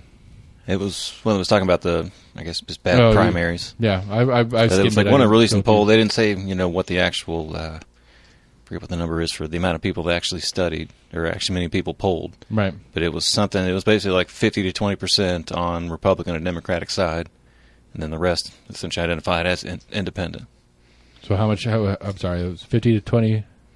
Something on that, How many identified as independent? or maybe it was like 20 to 60%, 20 to 25? max 20 to 20, and you're left with 60. Okay. Yeah. I guess what he's Yeah. trying 20 to 25 Republican and Democrat, and then Right. rest Combined kinda right in the Republicans middle. and Democrats might make up 50%. right, And the rest are consider themselves independent. right. Yeah, because I think if you look at it, if you look at the history of elections, kind of from an independent lens, it's kind of true. Like, it's kind of obvious. Like, why would we swing back and forth so much if there was a 60% Democrat? If 60% of the population of the country identified themselves as a Democrat, why would we ever have a Republican win a federal office? Yeah. I don't know. No, I I'd say- don't know if I believe that though. You can identify as. Well, I won't go down this road, even though you can. I'm not choosing words carefully here. Identify. That's the correct way to say it. You could identify. As I was going to say Democrat. walrus is what I was going to say. you can identify as an independent, but if 90% of your voting history has been Republican, Right. let's cut the shit. You're a Republican, I say, okay. That makes me a Republican then. and that's fine. I mean, and I'm probably. I voted for W twice. I voted for McCain. That's 3. I Well, voted in my lifetime of presidentials, I'm just thinking about I'm just thinking about presidentials right now. Right. So I voted for Bush twice. I voted for McCain. That's 3 Republicans. I voted for Obama against Romney. I wrote in Bernie. So I guess I voted in 6 elections. I guess is that right? Is that the math on that? It's 24 years. No, you can only vote in 5. One of those is incorrect. But anyway, I'm probably more the traditional. Is that Think Titan? Is that what it is? Okay, cool. I'm probably closer to an independent, although I would consider myself more a Democrat than a Republican. Here lately, I've been more of a Democrat than a Republican. But anyway, all of that to say, I think it's less about whether you identify as an independent or not, and more of a. I mean, Well, but I mean, what's your track record say? What's the data tell you? I mean, I agree. I 100% follow what you're saying, and I sort of agree with you. The problem being is that how many people that would call themselves an independent sit down and look at a race and have at least drank the Kool-Aid of, I can't let that guy win, so I have to vote for this one. Like, how many Democrats didn't like Biden, which is their stats on this, that really didn't like Biden? How many independents really didn't like Biden, but it can't let Trump win, and didn't vote for an independent candidate because? I would argue that Trump got elected because people hated Hillary. I agree, but I'm just saying. I mean, that's just a recent example that if if her name is John Smith, on paper, she's the most qualified person to ever run for office. Right, but I'm just saying for round 2 of the Biden-Trump election, how many people that are quote independent-minded and don't like them both, but like one so much less than the other that I can't vote for the independent candidate that I would vote for because I want to make sure that Trump doesn't win, so I'm going to vote for Biden. I don't think that happened as much as maybe you're implying, simply because, I mean, the numbers show that Trump had the second most votes ever in the history of this country. And so if it was solely we can't let Trump win, he wouldn't have had as many overall votes as he received. He would have had nowhere near the amount that he had. I mean, it was a ridiculously record turnout. I see what you're saying on that. You know what I mean? Like, and it isn't because I would argue that if you have an increased voter turnout, I think it's more in that scenario, the Biden-Trump scenario. I would argue that it's more of a I'm voting for Biden because I hate Trump, not I hate. Wait a minute. I hate Trump, so I'm voting for Biden. Versus I hate Biden, I'm voting for Trump. I feel like the hatred was more toward Trump, right? And I agree with that. And yet he still had the second most votes in the history of the United States. Right, most votes of Republican ever. Yeah, sure.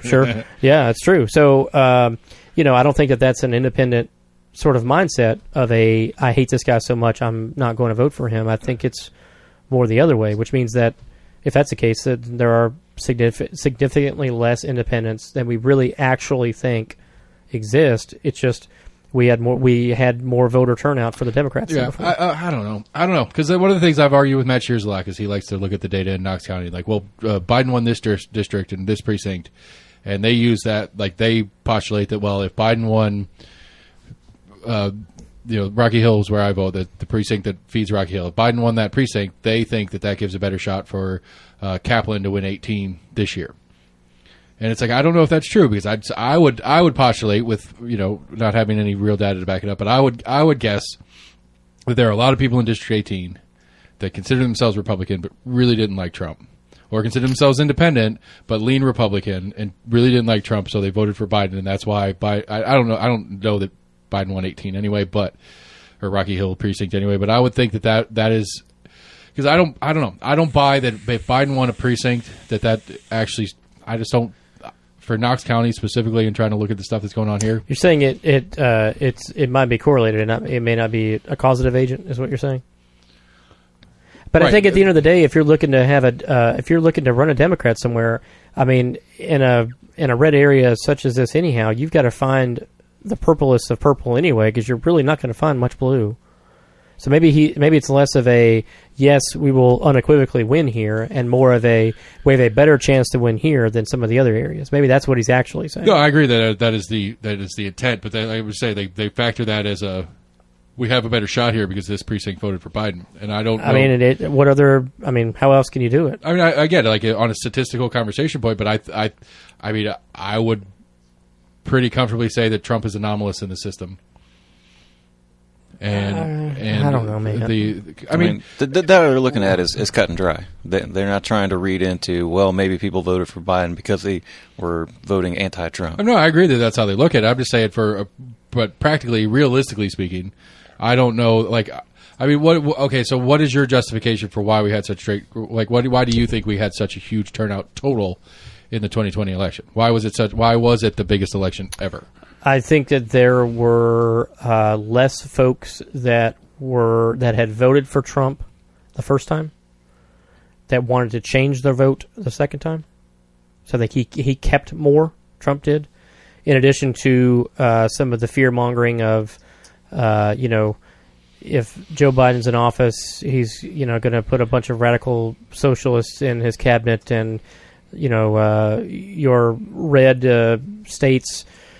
America the Beautiful, all that's going to be gone and taken over by trans people who call themselves whatever they want to call themselves. I think that's what happened with Trump and getting the most votes in the history of the Republican Party. So the culture war is why. That's the argument for why. I'm not saying you're wrong. I think that's like I don't know if I feel comfortable saying it's the top reason.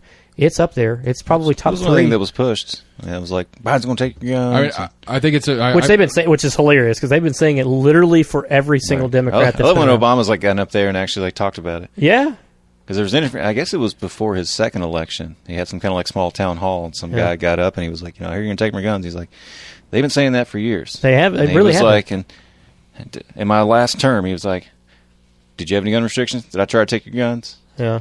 He was like, "No." You should pull. He's like, it's just been this crazy talking point this whole time. I mean, pull up that migrant caravan stuff. I mean, that was conveniently brought up by Fox News just a couple weeks prior to the November election against Biden, and the only reason why that was brought up, first of all, it never existed. We don't have 6 million migrants that are banging on the door like in a single file line like Fox News was saying.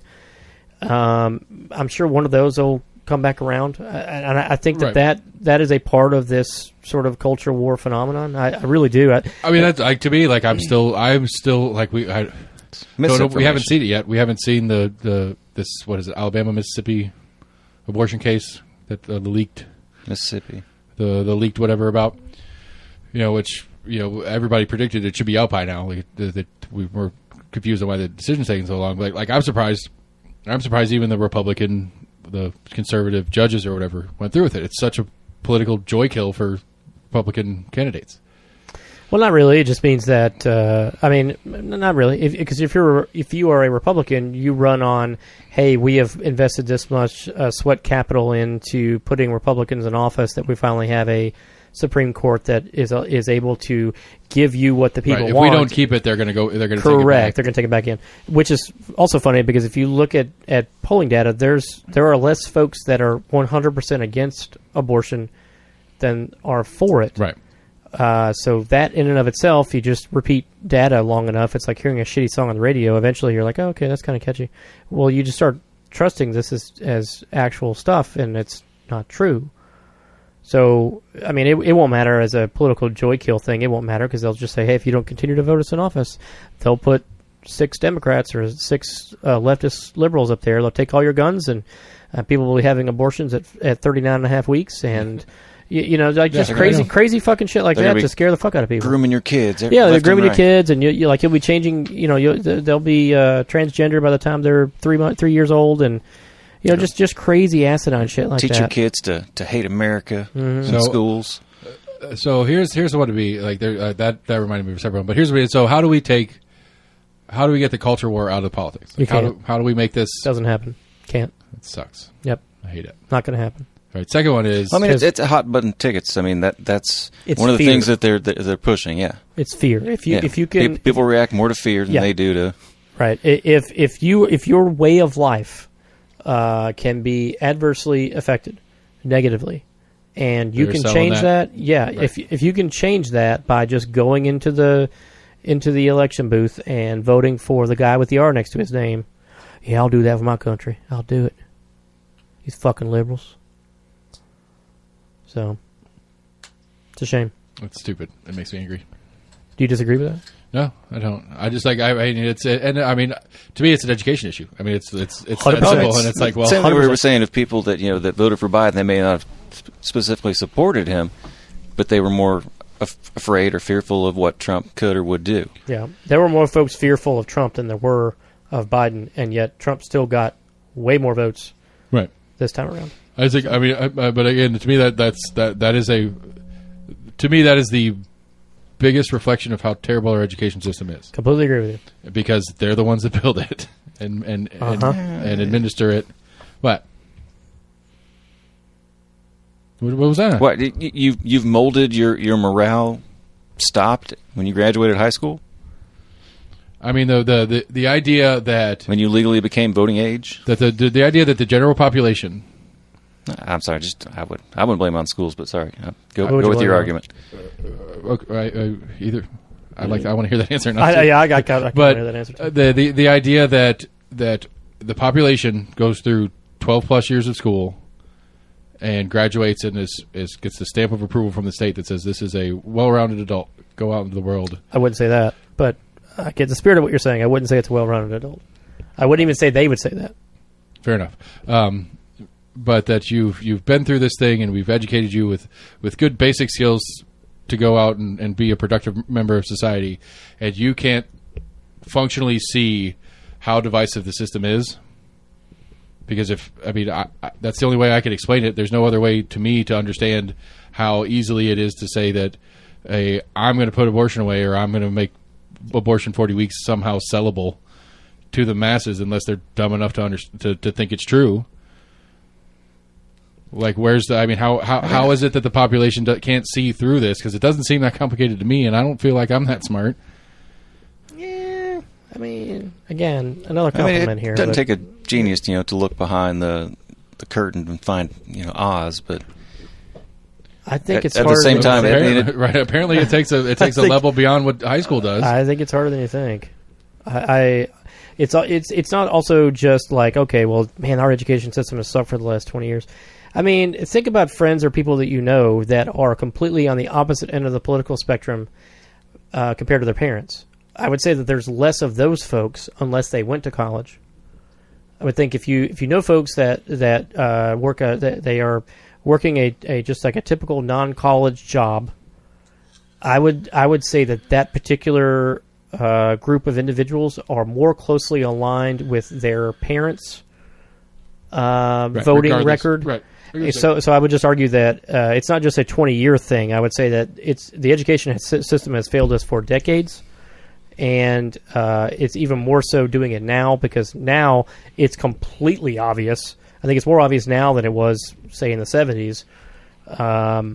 Now it's just so in your face that, like, again, you've got a political party that's trying to cap the price of gas to make gouging an issue, and yet it's not politically advantageous for the other group to allow this to pass so they can use that against the other party in November. And so it's like... Right. Right. Another way to ask my question would be is how is it that Republicans are getting away with stalling real things that could make real functional differences in our daily life right now as a political move? Like, what is actually happening is they're stalling it because it makes Democrats look bad. It's not a philosophical issue. It's exactly what you said. And the Democrats are the ones that are punished, not the Republicans for stalling it. So Fox News is one. The other thing... I'm saying, how is it that people can't pick that up and go, oh, I'm going to punish the Republicans for this because we could have had that thing. It wasn't the Democrats' fault for failing to get it done. It was Republicans' fault for failing to let it happen. It goes back to what I was saying earlier. I think the Democrats are terrible at narrative setting. They can't do that or won't, one of the two. If you have an executive order option, you fucking play the card. Quit being a damn pussy about it. Like, they're fucking doing it. Like there were two. Merrick Garland, perfect example. Obama and Supreme Court trying to get somebody passed, and we were like 3 weeks before the election, a month before the election, and Trump was able to get Comey Barrett in. So why are we? And I'm saying we as in the Democratic Party. Why are the Democrats not also playing with the same sort of tenacity that the Republicans do? And I think that's why they continue to not be able to get their particular agenda passed, because they just don't fucking try hard enough. Right. Like, Republicans are very good at it. Right. Well, but because, it's on the Democrats for not being able to bring that narrative up. But again, it's because they don't. The narrative setting, like you said, they don't make it clear and obvious why things aren't happening. I agree. Why things aren't working. 100%. And where the actual theoretical blame would lie in a particular topic. Yeah. And it's whether you agree or not with what the thing they're trying to do is, it is unclear to the general public, at least, that this is why and that's why. You can say what you want to about Trump. He was a genius when it came to, and when he wanted to talk about something, the entire fucking country talked about it because he would tweet about it. Right. And we as in the Democrats don't have that alternative. Like how you say we, I know, like unconsciously, and then hate yourself as soon as you say it. Yeah. You got to hand it to Trump on that, because, I mean, the Democrats don't have a way in which to just put this narrative out there. They just don't. Or they refuse to take it. Right. Which is probably worse. Well, I mean, you're always in an uphill battle whenever you're trying to refute something that's already gone out. I mean, well, then be the first. The first to take it out. Again, that's one of the things that Trump did. Yeah. He was the first to say it, truth or not. He said it first, and then it was a matter of everybody else correcting the record. Right. But by that point, it's too late. Right. So the question that was asked was, if it's not an educational issue, if it's not the masses through the education system that the state or that the states put on throughout the United States, for why people are susceptible to putting up with this, then what is it? Put up with it? I continue to vote for folks that clearly aren't legitimately acting in their best interest, correct. Right. Yes, like Mitch McConnell has no business to continue to be in Kentucky, and yet I'd argue, consistently, most people don't vote. I mean, that is not an untrue statement of it. But that still goes back to education, though, right? Because, like, at the end of the day, if I thought somebody was stealing something from me or keeping something from me that I should have, then I'm going to intervene. And I feel like voting is nothing more than intervention. I think both educated and uneducated are just disenchanted with voting. I mean, I think that's true. For a myriad of reasons. It's not right. Well, nothing's going to change. Doesn't matter who. I think that's an education thing, right? But I'm saying, but realistically, and it's not a. It's to me, I don't think it's an unjustified thought process to be like, I could vote for the R team or the D team, but at the end of the day, it's going to be the same bullshit, and they're going to fight about the same shit. So what the fuck's it matter? I'm just thinking about my life. I don't disagree with that, but I'm saying that for me, that falls underneath the education umbrella. Like, at the end of the day, I know that this is going to be a red state, but it doesn't mean that I sit back and say I'm not going to vote. I mean, I know that my vote does not matter, and yet I still spend the 15 minutes or 25 as it was this last federal election to still vote. I mean, I'm disappointed that you don't vote in locals like you are religious on federals, but I get what you're saying. There will be a time in my life where I will be there. It's like I'm working way too much, and I need to put more. All the reasons why other people should in the federal elections. Right. I mean, again, like, one of the things to be, and I think and again, this goes with education to be, because who does what? Like, realistically, when we're having a political conversation about whatever, who actually has authority over said thing? I get the spirit of where you're going on this, but I will say that these last few elections, I mean, we've changed and we as in society of the U.S. have essentially changed the balance of the court. Federal elections matter. I'm not saying they don't. I'm not saying they don't either. I'm not saying they overwhelmingly do. I'm just saying that, yes, local elections matter, but there are a lot of things that could have been changed if we had different Supreme Court justices in office or on the bench or whatever the thing is. So I don't know. Like, I remember, and this is not a shot or anything, but I remember sometime last year we were having a conversation about, there was some lawyer guy that was saying, right, it's not going to get overturned. It's precedents, whatever. Right. Right. So we got people that are in the system that also don't fully appreciate, fully understand, whatever the process. If there's an opportunity to it's a rallying point. Right. It allows them to continue to say, look what we provided for you. We provided for you a Supreme Court core that will follow exactly what you believe in. Praise the Lord Jesus. Vote for us again. Right. Like, it's an automatic victory for them, even though again. Right, but I mean, yeah, I understand. I do think, to correct a little bit of earlier issue early bit that we talked about, that I do think it is harder to activate a voter to keep the status quo than it is to change the thing that you really fucking care about. Like, if this is the super issue to you, vote for us because we're going to fix it for you. Is easier to activate a voter on than if even the fear version of, if you don't for us, they're going to undo this thing. You think it's easier or harder? I think it's easier to activate to change the current into what you want than it is to activate a voter to keep the status quo. I disagree, because I think that's why Trump got so many votes. Because the Fox News narrative of the fucking millions of migrant people coming into the United States and the potential of having transgendered toddlers and they're going to be killing babies 39 and a half weeks, like, that is keeping the status quo to keep that shit from happening, is what I'm arguing. Right, I understand. So I think the change element should fall on the narrative of the Democrats, and they fail at that all the time. Like, they're just not good at it, or they don't care. Right. They get their office. They go do things. Yeah, but, I mean. Right. I mean, as far as elections, I mean, it's been consistent for a while. I think it's something like over 60% of districts throughout the U.S., I think mainly federally, are quote-unquote safe zones. That even in the presidential elections, they call them like flyover zones because you don't have... Why would I spend $1 campaigning in this area? I'm going to win it. Or why would I spend $1 campaigning in this area? I can't possibly win it. Right. Yeah, I think partially, and also in those areas, that's where you're having that disenchantedness where people are like, right. we voted one way this entire year. Like, if I'm against them, I can go and vote, but I'm just throwing coins in a pond. Going back to the initial question that you had, I don't know how it's anything except for education. I mean, I really like. I posture it that way. I mean, I can't think of it any other way except like any other. It's potential alternative. For me, it falls under that umbrella. I don't know what else it could be. I mean, it's the Austrian model. I'll give it at least a lack of civics. I mean, I've talked about it before. Our senior year of high school, we had a U.S. history or whatever kind of class. And at the beginning of the semester, it was literally, I'm pretty sure it was 100 questions from the citizenship test. And almost everybody in the class failed.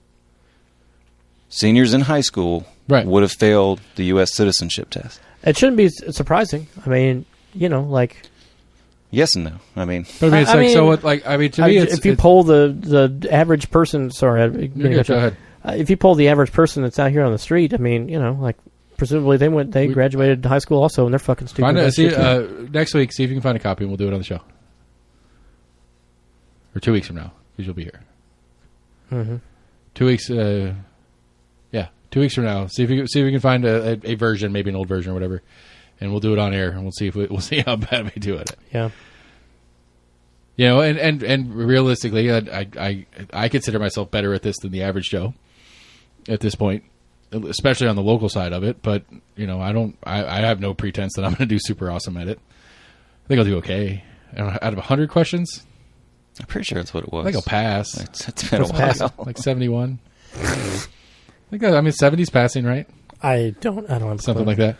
In healthcare, it's 80. But I mean, like Austrian, like it's as I understand it, the U.S. model for education is the Austrian model. That they pulled it from the Austrian model, and the whole Austrian model. The whole point of it was to get a patriotic constituency that would go fight in the wars when you asked them to, and smart enough to read the manual from the machine, but not smart enough to ask why. That's the principle that our education system is based on.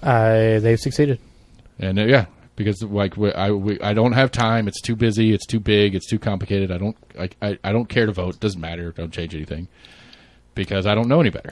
What if we had more factory jobs, maybe? But more and more people have shifted away from that. No. We're bringing the coal back. Coal's coming back. That's right. Yeah, we're gonna bring it back. Yeah. I've got a hard on for Noam Chomsky anyway. I've said that a number of times on this podcast. An absolute fucking hard on for Noam Chomsky. There was an interview he did, like maybe late 90s, early 2000s, where, and he's a far left Bernie Sanders type liberal. Somebody was interviewing him and talking about, so essentially what you're saying, Chomsky, is the general public is dumb. Is that really what you're saying? And his response, I think, was really good. It's YouTubeable and all that shit. He said, actually, I would argue that they're actually very smart. they get on sports talk radios and talk about complex schemes in sports and talk about like coverages and all this other shit. There's a thirst for it, but he said it's not that the people are dumb. It's that their thirst for in-depth things are being satisfied by distractions that the people in power are providing for them, that are funneling to them to make sure that I don't have any extra time for that in my daily life. Right. But we can talk about UT football all day long. Right. Grand sleight of hand. Right. It's not an incapability of the public to figure it out. It's specifically not taught. It's glazed over because that thirst is still activated elsewhere by in areas in which we are going to make sure that you are ingesting ad nauseum, so that way you don't think, man, I'm bored. Let me find out what's going on in the elections. Right. Oh, wait, let's get back to, oh my God, did you hear Tom Brady's coming back? Or you have a good high, you graduate high school with a good high understanding of civics and how it works, and then you see the shit happening. That thirst might be there naturally because you actually understand a little bit of it to get deeper into it, into coverages and that kind of shit, but we don't even give that much. It's like, I don't know, like we talked about it last year. I remember we did a Juneteenth show last year, and I was like, this should be a big fucking deal. Yeah. And since then, it's now officially a federal holiday. In some states. It's a federal holiday. What's funny to me is that Knox County, which is the Republican portion of it, it is on their calendar, and they were off Monday. But the city, who was the much more left-leaning local, it was not on their calendar, and they all worked on Monday because of the observance on the 20th or whatever, which I thought was funny anyway. But like, I don't remember learning that in school. No, I don't remember learning during Juneteenth in school. And I mean, to me, as far as historic specific, like, I mean, maybe it's a kind of a wash of which day they've officially picked, and probably nobody knows the actual specific history that it actually happened on said day in Texas and all that kind of bullshit. But the idea of like, this is the official end to one of the dumbest things we did as a nation, even though we didn't know. Well, why do you think you don't remember learning it? I don't think I did learn it. That's my point. That's my point. I think, I mean, you're in a very red state. Why would you ever be introduced to that sort of thing? Right. It doesn't help you as a white person. I mean, I don't know, like what. I'm not saying that. I'm not saying that you don't benefit from that. I'm saying that the curriculum, the curriculum that is established, they're saying that. Listen, what class, which different history class do you think that would have fallen under? U.S. history, which is what, like high school, sophomore year, high school, or something. I mean, took a little in middle school. Some they've done some in elementary already. Like they went through Civil War and stuff. Very glossed over in elementary school. I mean, I remember learning about Columbus like he was some fucking savior. Yeah. I mean, Neil deGrasse Tyson says so. I mean, I get it on both sides. Like, I get both sides of it. Like, Neil deGrasse Tyson's argument's pretty interesting. I'm not suggesting that. Okay. His is from a scientific standpoint because he's a science dork. It's like literally you have two branches of the human species that reconnected for the first time in however many gajillion years. That's different than a sociological right, I agree. Or a financial or psychological component of it. You know what I mean? And like that's not ever talked about. And I get it. You could spend an entire college seminar talking about Columbus. I get all that you don't have a lot of time. But at the same time, it also feels like that, if the argument is, well, there's a lot of negativity that's brought into that sort of scenario, and can high schoolers deal with that sort of thing? Well, I mean, they're drinking and they're having sex, and in 2 years they're going to go die for our country. You're telling me that they can't learn about this shit? Come on, that's ridiculous. I agree. I mean, yeah, like in this day and age, we're having active shooter drills and shit like that, but we can't. Yeah, and I am can't so frustrated real history. About that. Let's just gloss it over. Yeah, I think that's some of it. Really, I do, because I mean, it teaches them to think. Like if you're, and that's not the goal. The goal is don't ask why about the manual. Because if you start asking why, then you lose power. So, I completely agree with Chomsky. He's 100% on board. I think people are dumb, but I don't think they're as dumb as I adamantly say that they are when I'm in here on the microphone. They're distracted. Right. They have a different focus to use what smarts they do have. Yeah, they are intentionally refocused into areas that are not going to challenge anything in the status quo. And I mean, like I make the argument, like the Sam likes to call me out and calls bullshit on me on it, but it's like, I don't think the job of a state senator for the state of Tennessee, like when you're state house in Nashville, is super hard, super complicated, super anything. You disagree with that? I think it appears so. You're saying that Sam disagrees with that statement? Yeah, he thinks they work harder than I think they do. There's been conversation about making a full-time job is a whole different mess. But, like, I don't think it's that... Like, I doubt that it's that complicated. I think they do more than you realize. I figure once you figure out how to play the game, it's pretty easy. And there's like 2 podcasts in a row that I've agreed with you a lot, and I'm not sure how I feel about that. 'Cause I agree with you. I don't... I mean, I don't... Right. And to me, like, you made the Wizard of Oz reference earlier in the behind the curtain and whatnot. It's like, to me, there's a known divide that the public doesn't understand what's going on over here, and there's no reason for us over here to make it clear to the public how this machine works. Correct. Because if we let them know how it works, they're going to see how easy it is, and how complicated we made it to keep them out. Yeah. And that is my general thought on it. I agree. I think I said last time we talked about it that I'm going to have to run for 18. If I can win 18, then I can go tell you guys about it. Well, that's not going to help because house. But I mean, I'll be bought. I'm for sale, so you know. I mean, okay, but what'll happen is you'll have political opponents that will dig up and run your family through the fucking gauntlet. Yeah, and I'm sitting here putting it out in public anyway, so it doesn't really matter. Well, I mean, there are some things that the public doesn't know that they would find out about, whatever that may be. You know, it's like we talked about. What's that guy's name that lost in the primary? The guy in the wheelchair. What's his name? Cawthorn. I mean, the pictures and all that. Yeah, he's a piece of shit, but he was a piece of shit before the pictures came out. The pictures were there when he got elected. Right. It's just that it became politically advantageous for his own party to say, we need to get rid of him. We need to get rid of this guy. He's got to go.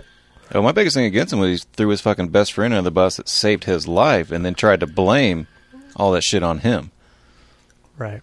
Well, left him in the car to die. It's like, no, he actually dragged you out of the burning car and then you threw him under the bus. And somehow he convinced his friend to be a part of his campaign.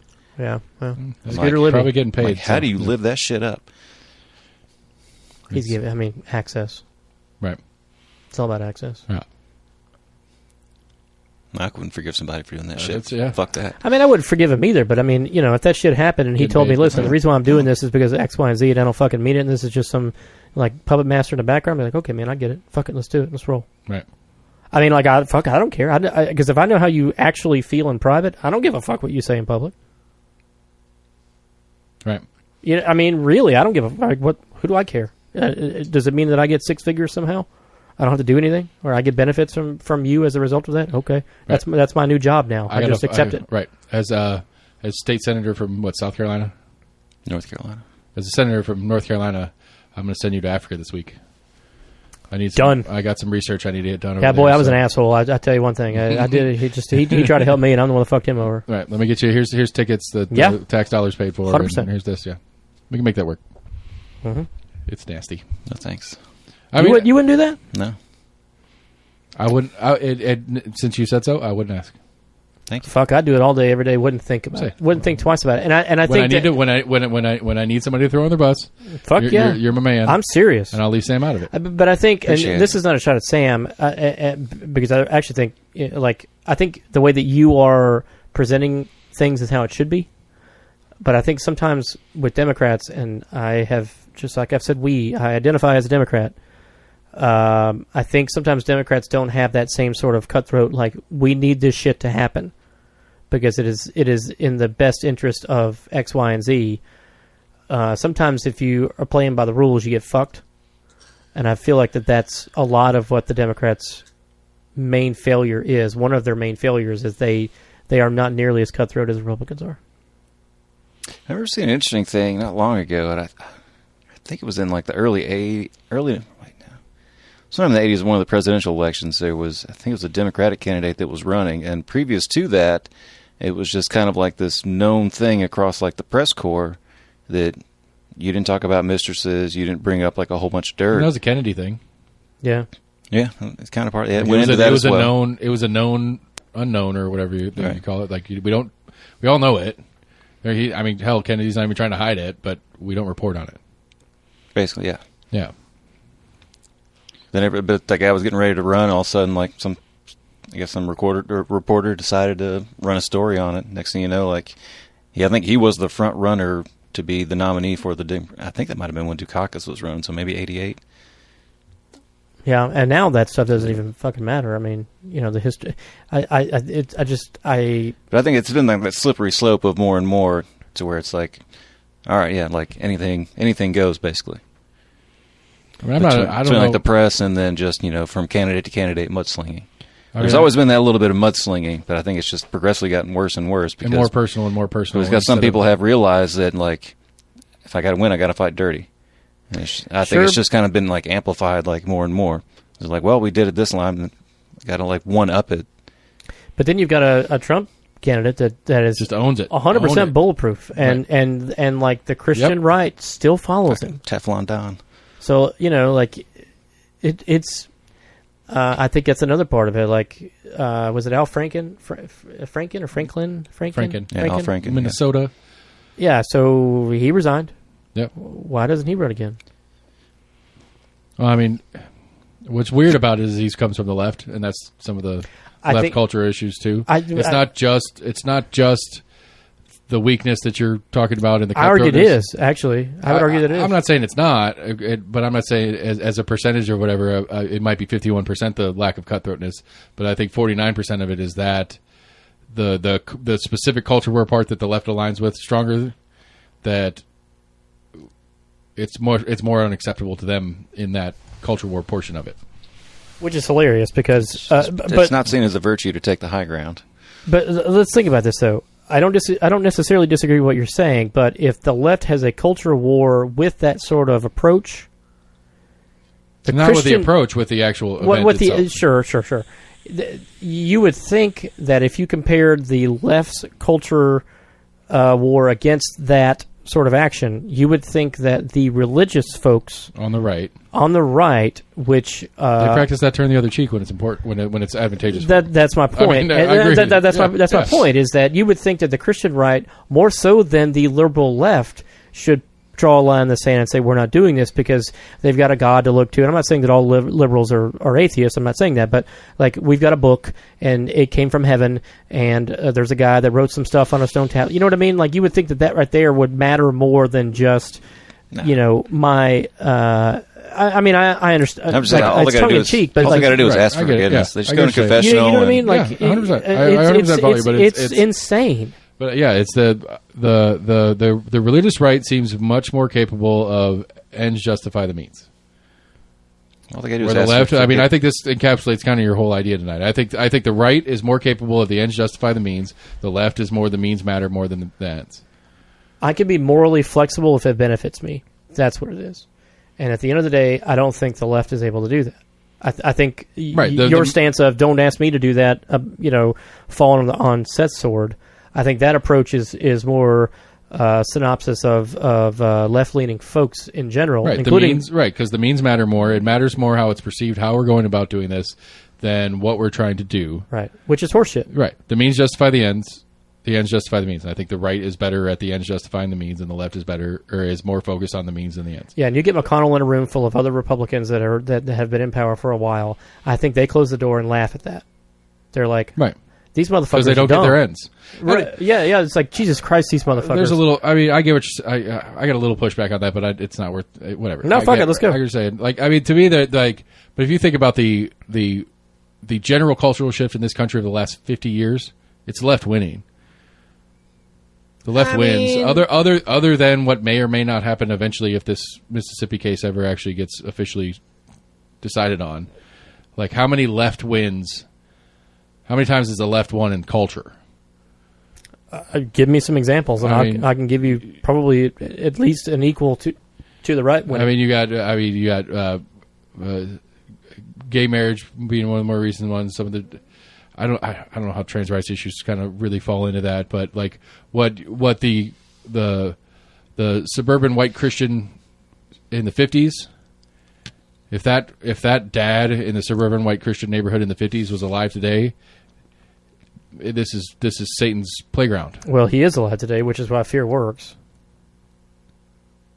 What? I mean, if you're a 30-year-old dad in the 50s and it's 60 years. I mean, so he's probably not 100, but I mean, his kids are alive. Yeah, he can still vote. and he can still vote. I mean, so I don't know if I feel comfortable saying that the left has had more wins since the 50s. And not total wins. I'm just saying in cultural issues. Right, that's what I meant. I don't know if I can get on board with that. Okay. Systemic racism still exists. Right, white privilege is still a thing.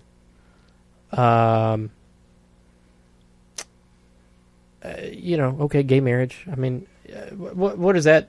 What does that? Does that matter? Hold on. Let me describe what I mean by that. Does that matter? As in, like, okay, Sam and I get married. It just means that he gets to have my money and my estate when I die. I mean, no, it doesn't matter. But in the cultural exchange of things, that used to be one of the things that the right was like, you got to vote for us, or they're going to let your gay neighbors get married. Well, more, or it's going to be normal, and you're going to have your kids might turn out gay because they're going to see gay kids. One of the more important things I saw but coming out of that was more kind of in the healthcare setting, to where as far as it could be a POA though. I mean, yeah, essentially with the power of attorney. You can still be. You can do that even without being married. So I mean, that's not entirely necessary. I wouldn't consider that a cultural win for the left. The poor people are still poor, if not more poor. They don't. There are less available programs now. That's a right win. That's a right-wing win. There is more and more money to the defense budget, right, than ever. But I mean, still say it's a right win. I don't know. Maybe in the subdivision, to me, I don't count that as cultural. I count that as economics. It's a different policy set. I don't, because I think the poor people are the ones that are. I mean, it's not like the super educated are the ones that are showing up to fight the wars.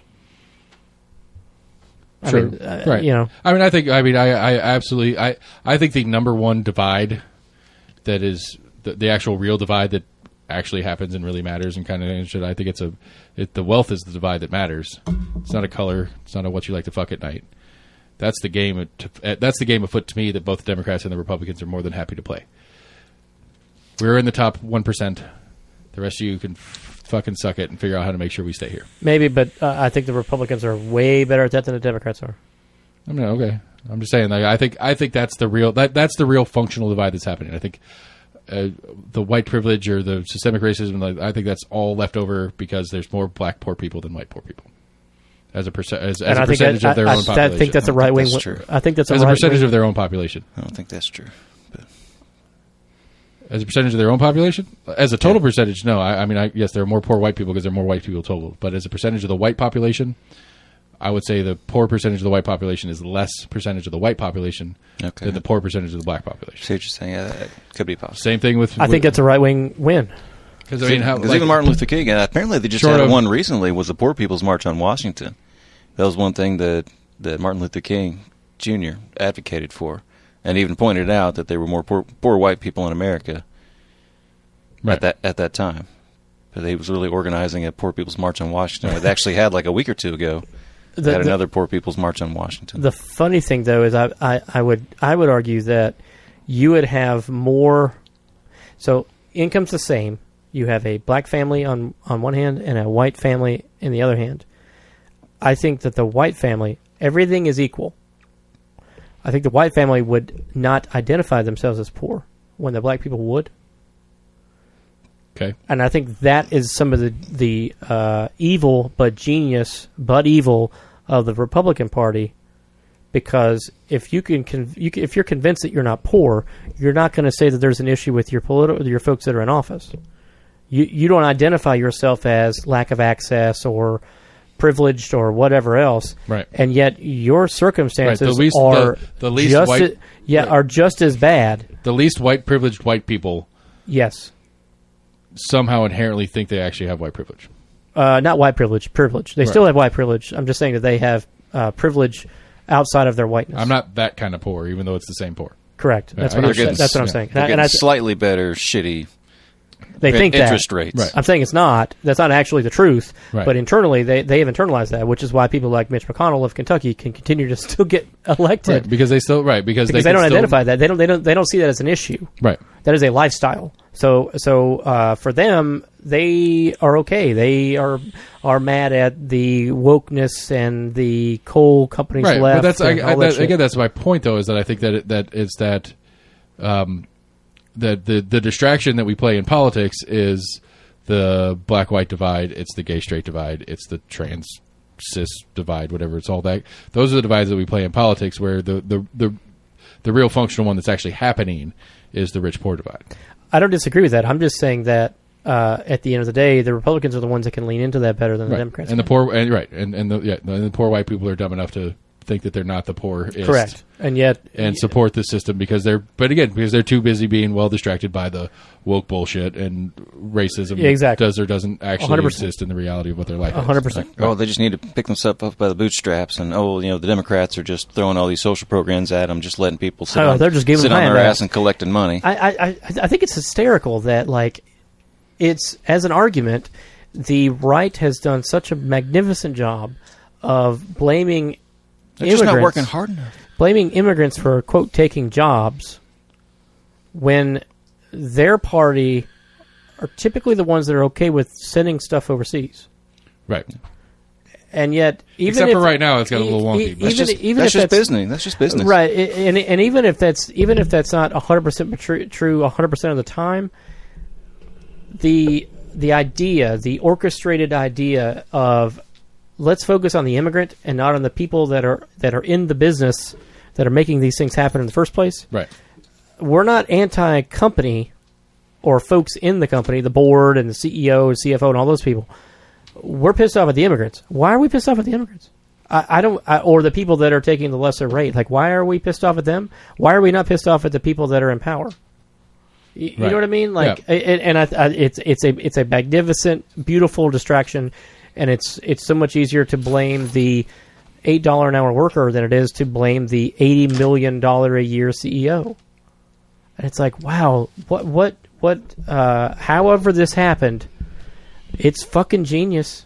Or the big companies hiring the illegal migrant labor. Yeah, 100%. Yeah, and so, like, why are we? Do you want cheap chicken? Well, we have to hire people illegally and pay them $2 an hour. It's like the Levi's plant that was here off of Cherry Street. That was wherever the fuck that thing was sent.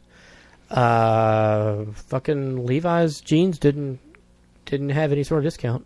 Like, fucking Levi's now are like what, $80? I don't know. I mean, that's my point. Is that it's one of my get off my lawn moments. I don't wear jeans anymore.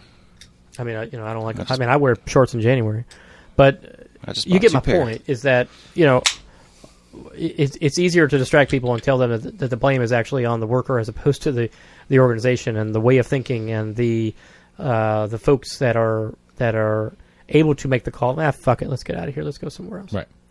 But then there's a whole bunch of pile of policy stuff that's complicated and big, and people don't quite understand it on how and why that makes sense for Levi's to do so. Like, somehow I can pick up this whole thing and move it over there, and at least for a little while sell it for the same price, and it's gone up since. But it's like you'd think there's a discount if the argument is, well, we're shipping it over there, we're taking the plane over there, so we have cheap labor, so we can make cheaper jeans. But then they come back and they're still $50 like they were when they were making them next door. Right.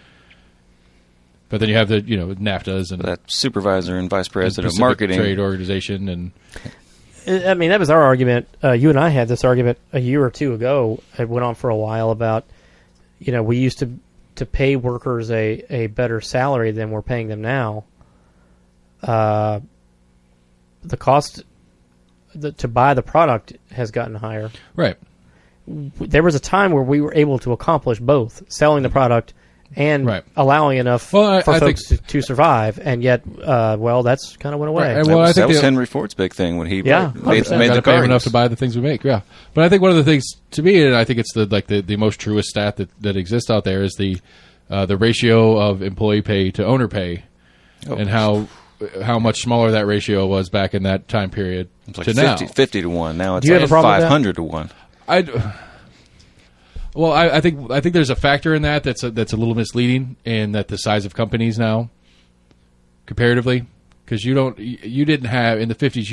Even Ford, as big as they were, wasn't as big as an Amazon. And so you take a guy like Bezos. How many employees is? If you spread the ridiculous amount of money he makes out across the entirety of it, to me it's a little bit of a different animal. But again, I think there's a problem. But that means you have less workers too. Then, if that's your argument, I mean, if your argument is the company is bigger, they have more employees. Well, if it's smaller, they also have less employees. So I don't see how that argument. Well, follows. because to me, if you do it as a rate, like you take that ratio of employee pay to owner pay, one of the ways I think it's easy to look at it, or I guess one of the ways I look at it, I suppose, is that if you say, have 100 employees and they average $15 an hour, well, for the production that my $15 an hour employee works, I make $1 per employee, right? And so if I have 100 employees, I'm making $100 an hour because that's a production that I do, and so that's a 15% employee pay comparison. Where if I have 10,000 workers and I'm making $1 and I'm paying them all $15 an hour, I'm now making 10,000 and they're still making 15. I would argue if that's the case, then you've made some poor business decisions because you shouldn't have that many employees and you're only making $1 per employee. I would, as the owner, am making $1 an employee, not as the total of the company. I understand. I think that's a straw man. I don't think that's an actual. If that's happened, sure. I don't think that's actually what's happened. Okay. What do you think's actually happened? I think it's easier to pay CEOs $80 million and pay slightly above minimum wage to the workers, and give signing bonus and stock options and all that stuff. I mean, I think the Wall Street issues and the weird financial tools that exist that don't do anything are fucking weird, and I don't understand them, and how there's any sort of government involvement in backstopping any of that doesn't make a bit of fucking sense to me. If you want to speculate on shit, fine, speculate on shit, but when you lose, you fucking lose. Like, it doesn't make sense to me. Like that's a different argument, though. I agree, but I would say, like, that's one of the issues in it to me as well, because of, like, what most owners are doing of major companies, they're getting paid in stocks. That's Elon Musk's whole game. So he gets paid in stock options, and then he takes loans against those stock options, and that's why he doesn't pay income tax, because he doesn't get income. He doesn't sell his stock and pay capital gains on it. He takes loans against his stock as it's valuable, and the bank's like, sure, I'll give you $100 million. You got $200 million in stock options. You're going to put that as collateral? Fine. And you go spend that. The company pays the loan off for you, and now you have money.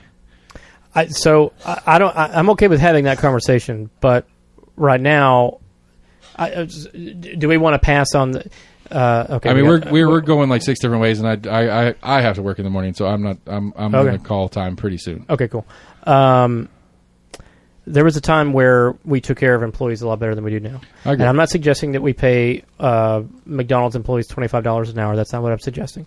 I am suggesting, though, that there were times in this country where McDonald's employees could at least afford rent and have something of an income. Right. And somehow or other, we've sort of accepted that if you work at McDonald's, you are a completely unskilled worker, and you should, if that's the only thing you can provide, then, maybe you should live in the slums.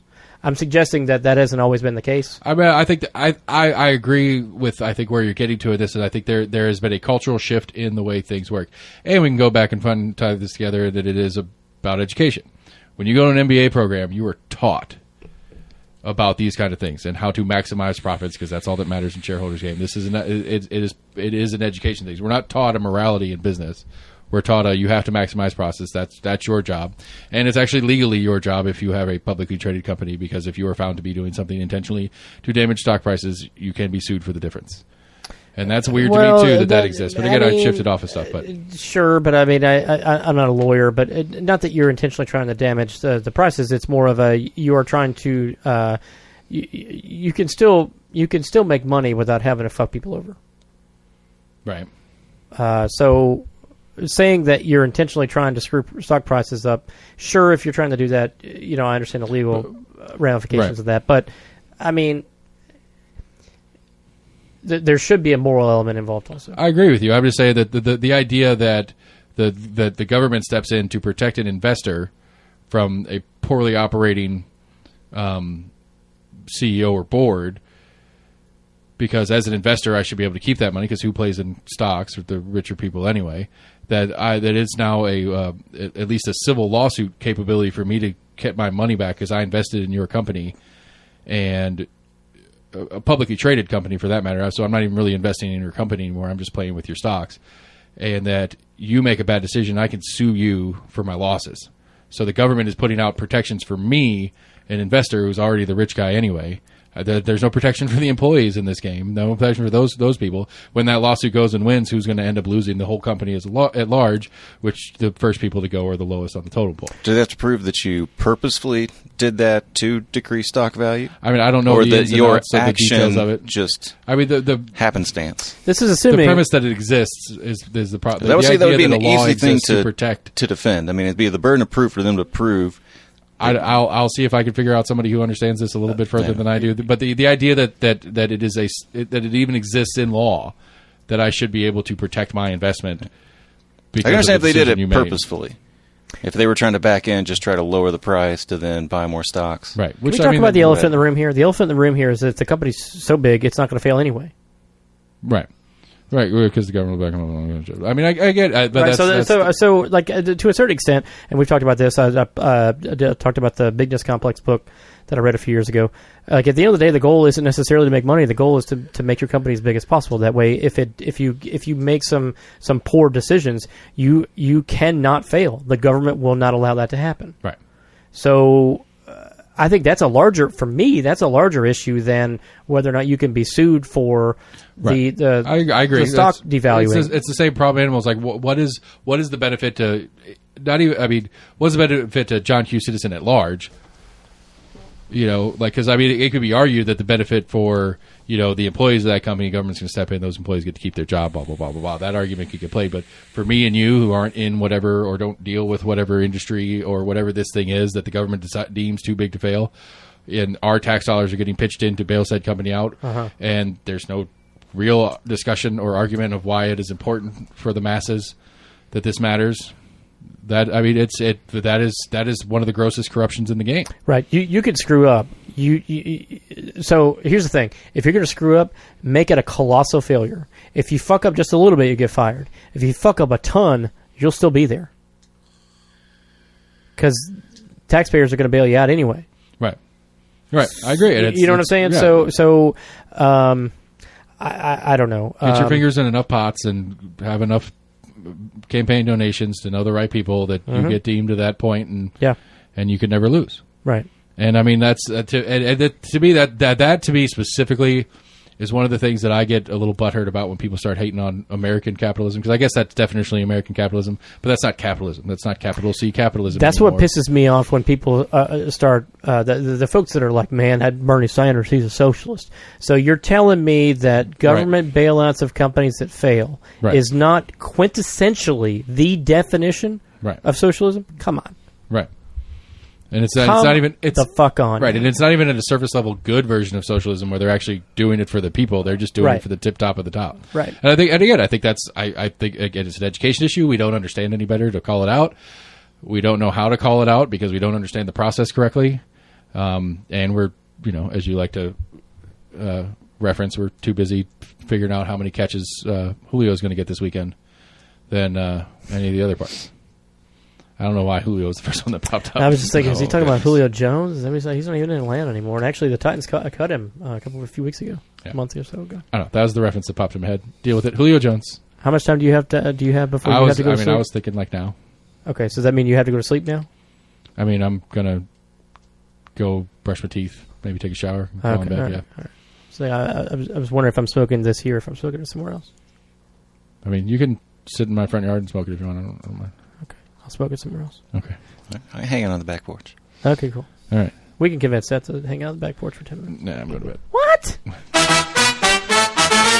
So wait a minute. Before you go into the return of AC. So wait a minute. So on our Saturdays, we can hang out here till 1 o'clock in the morning with your sorry ass, but you can't stay 15 minutes outside. Is that what you're saying?